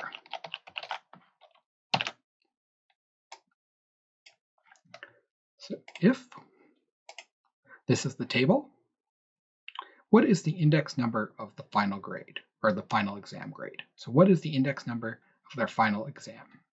So what value goes right here? So pause the video, and once you think you have an answer, unpause it and we'll take a look.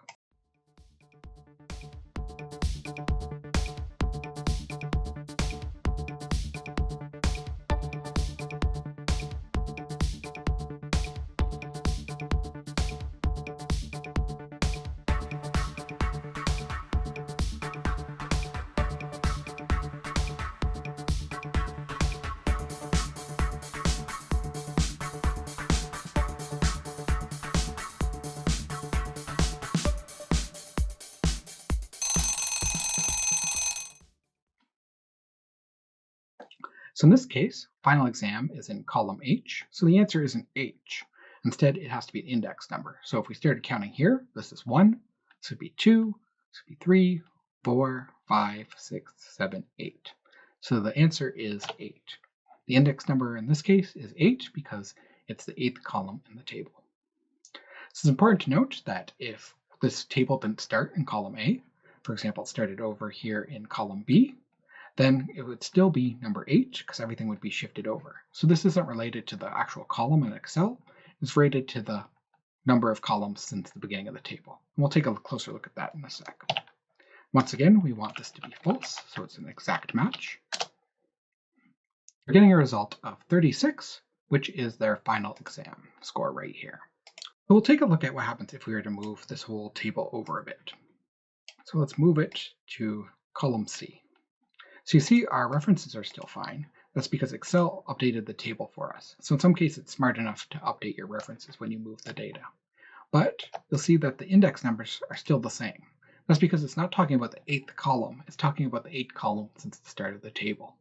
So this would always be 1. Wherever the table starts, this is always 2, 3, 4, 5, 6, 7, 8. So it doesn't matter where the table is.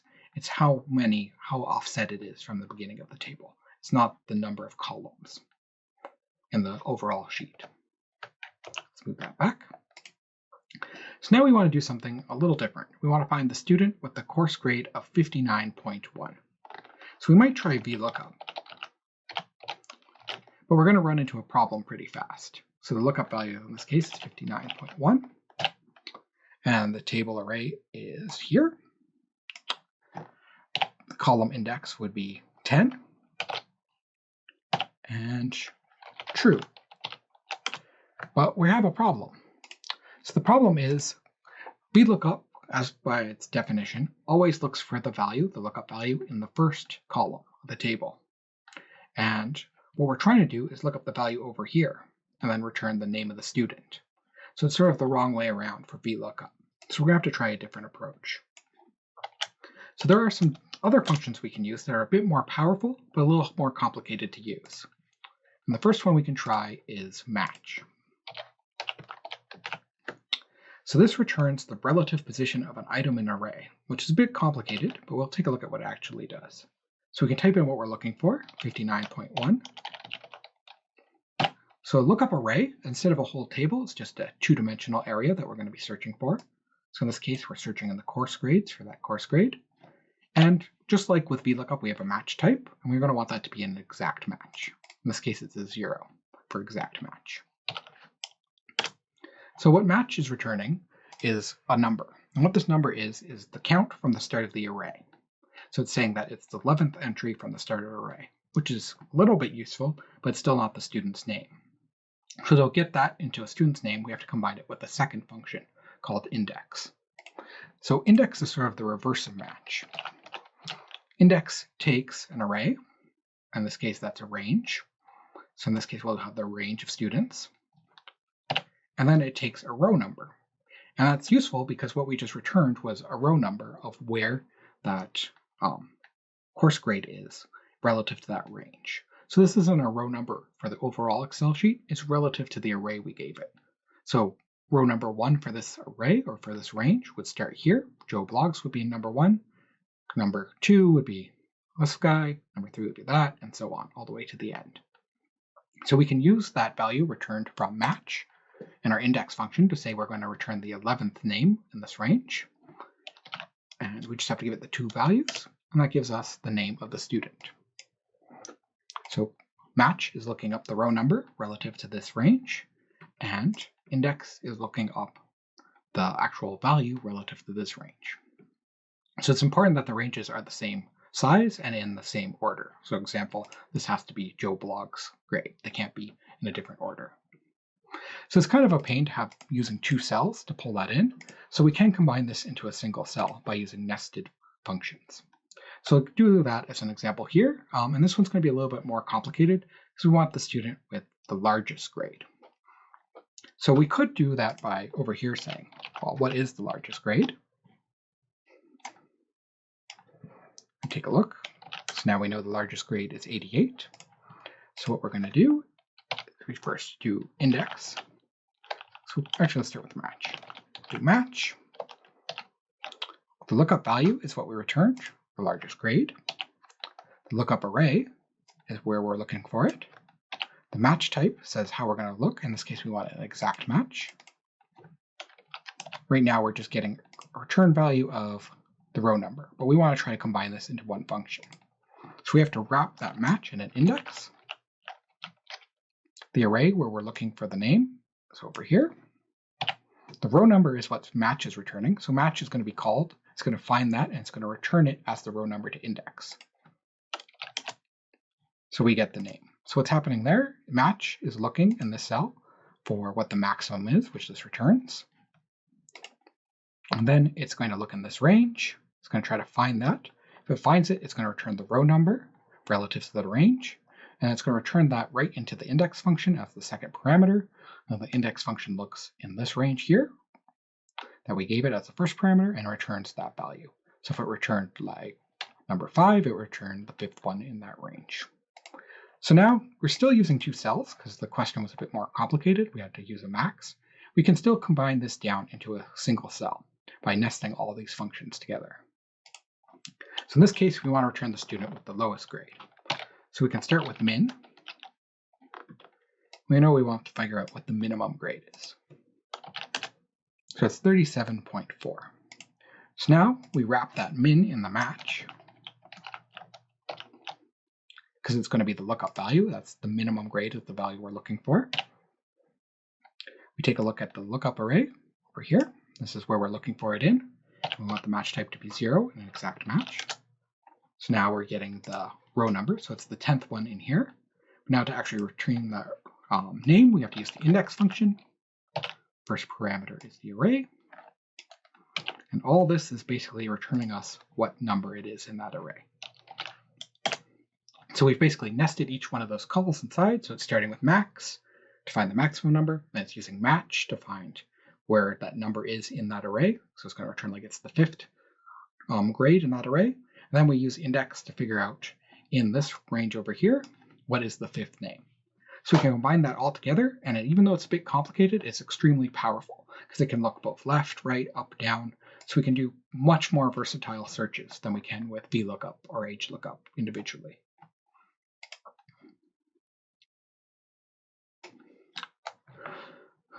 So there also is HLOOKUP, like I mentioned. It's the same idea as VLOOKUP, it's just that we're going in the other direction, and the slides do cover that. Part 6 of this tutorial, we're going to take a look at a few functions we haven't covered yet, including some rounding functions, some financial functions, and some basic mathematical functions. In this sheet, we're going to try to calculate a car loan. We're going to try to calculate the monthly payment and the total amount the loan is worth. So we have a few values here. We have the principal, how much the car is worth. We have the down payment we're going to make. That's the amount we're paying up front. We're going to have a trade-in value, how much the old car we're trading in is worth. So this is going to be credited towards the loan. We have the annual interest rate, and we have the number of years this loan is going to be for. So we could write out this formula ourselves to do this calculation, but Excel has a built-in function called equals PMT, which calculates the payment for a loan based on a few constants. So the first thing it's going to take is the rate. But this isn't the annual rate, it is the monthly rate, or the rate per payment. So we have to divide the annual rate by 12 to get the monthly rate. The second value it takes is the number of payments. So in this case, we're going to assume that there's going to be monthly payments, month of months. So that means over 5 years, there's going to be 12 payments a year. So 5 times 12, or in our case, since we want this to be variable, if we want to change these numbers, it's going to be B7 times 12, since that's the length. The last value, PV, is the present value. So that's going to be equal to the amount the car is worth, minus the down payment, and minus our trade-in value, since that all goes towards the cost of the car to begin with. So this gives us a value that says the monthly payment is going to be $379.11. And it's important to note that the payment function is always going to return these as negative values. So if we wanted to display this as a positive value, we could simply times the value by -1. Or we could use another function called ABS for absolute value. We could wrap payment in that. And ABS basically just takes whatever value it is and makes sure that it doesn't have a sign on it, a negative sign. So if it's -1, it's 1. If it's 1, it's still 1. But for now, we're just going to leave it as the negative number. So the other thing we want to calculate is the total value of the loan. So basically how much it's going to be with the principal plus the interest. So we can do that with a function called present value, or PV for short. So the first thing it's going to take is that rate again, and once again we have to divide it by 12 to get the monthly rate. And it's going to take the number of payments, which is going to be the years times 12. And the last value it's going to take is the monthly payment, which we just calculated here. And it's going to take that as a negative value. And that is the total amount of the loan. So that would be the principal plus the interest. So the next functions we're going to take a look at are rounding functions. So you might think, why do I need rounding functions? I already have these nice functions up, or display options up here to basically round the values for me. So the problem is, if we were to do that, I can round these values all the way down, so it's just one number showing. And we were to take the sum of those numbers,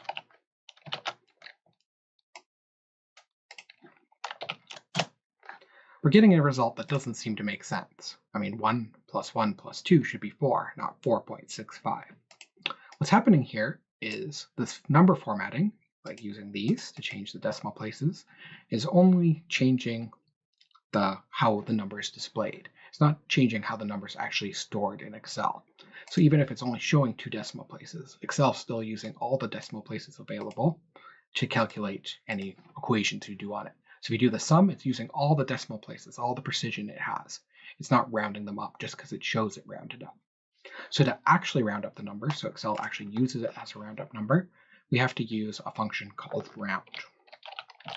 And it works pretty simply. The first argument is the number we're rounding, and the second number is how many digits we're rounding it to. So if we gave it a 1, that means it would be rounding it up to 1 decimal place. So we'd have like 0.5. If we gave it a 0, it means it's only going to round it up to a whole number. So in that case, we'd get 1. Drag it over, so it's going to calculate the rounding up to a whole number for each value. And the way it does rounding is based on if it's 5 or greater, it goes up, and if it's below that, it goes down. If we do the sum now, since this isn't just a change to how the number is displayed, it's a change to the actual value, we'll get the result that we're expecting of 4 here. So there are a few different rounding functions if we want to have different rules. For example, if we always wanted to round up, we could use the round up function. This works the same way. It takes the number and the number of digits, 0 for the whole number, except this one will always round up. So if it's anything above 0.0, like 0.01, it's going to round up to the next whole number. It's sort of like the ceiling mathematical function. We also have a round down function,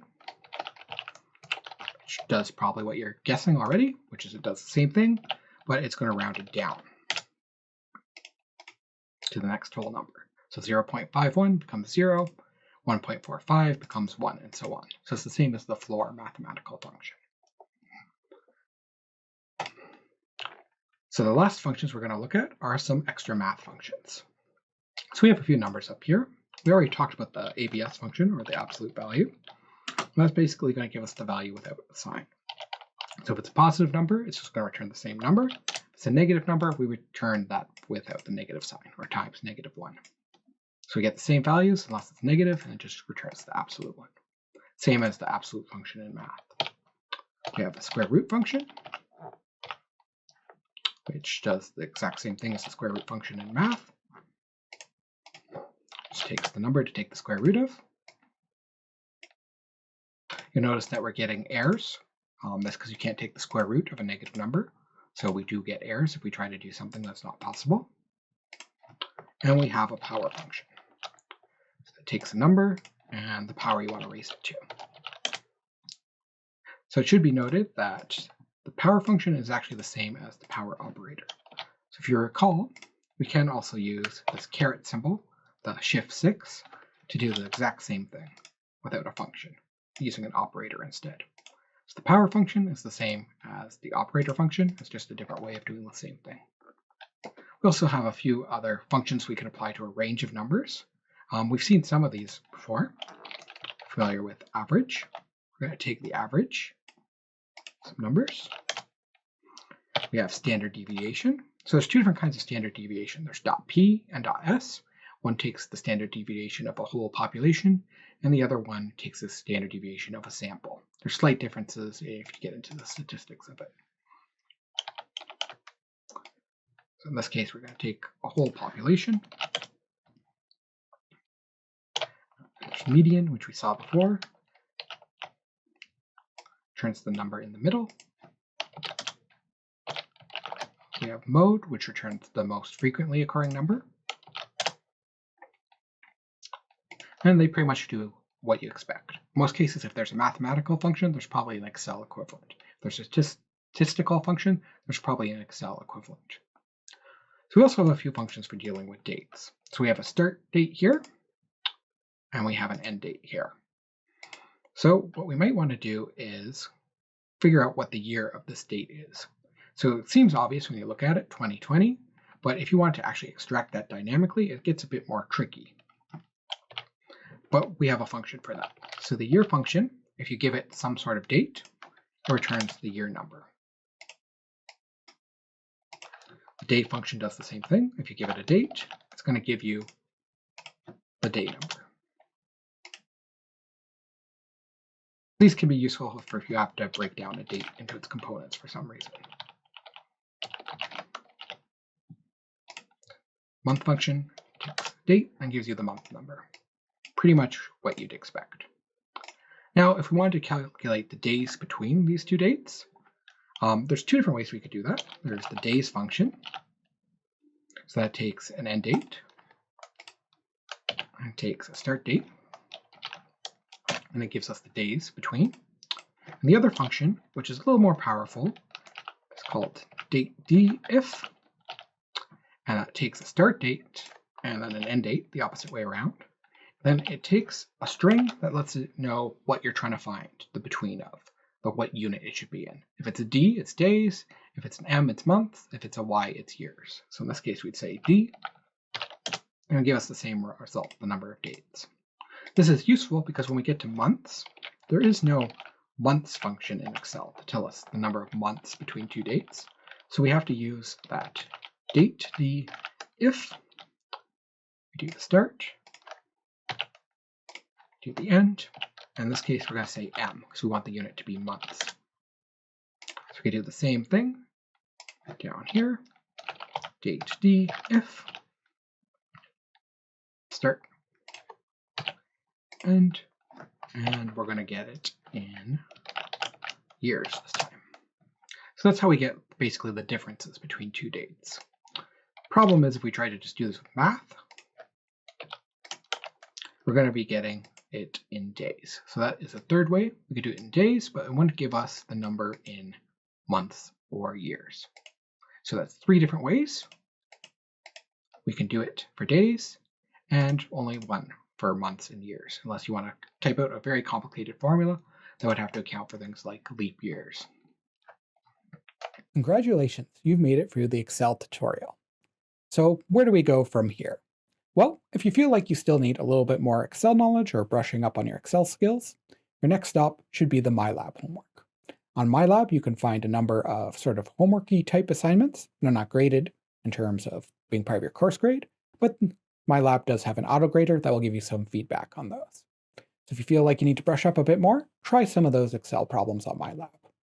Otherwise, if you think you're good to go at this point, start working on assignment 1. It does cover Excel in depth, and you will now, at this point, have all the knowledge you need. You have the product cost information from our first week, and now you should have the Excel knowledge that you need to complete it. So take a look at that assignment and try to get started earlier than later. That's all I have for you in this video. Thank you for watching, and have a great day.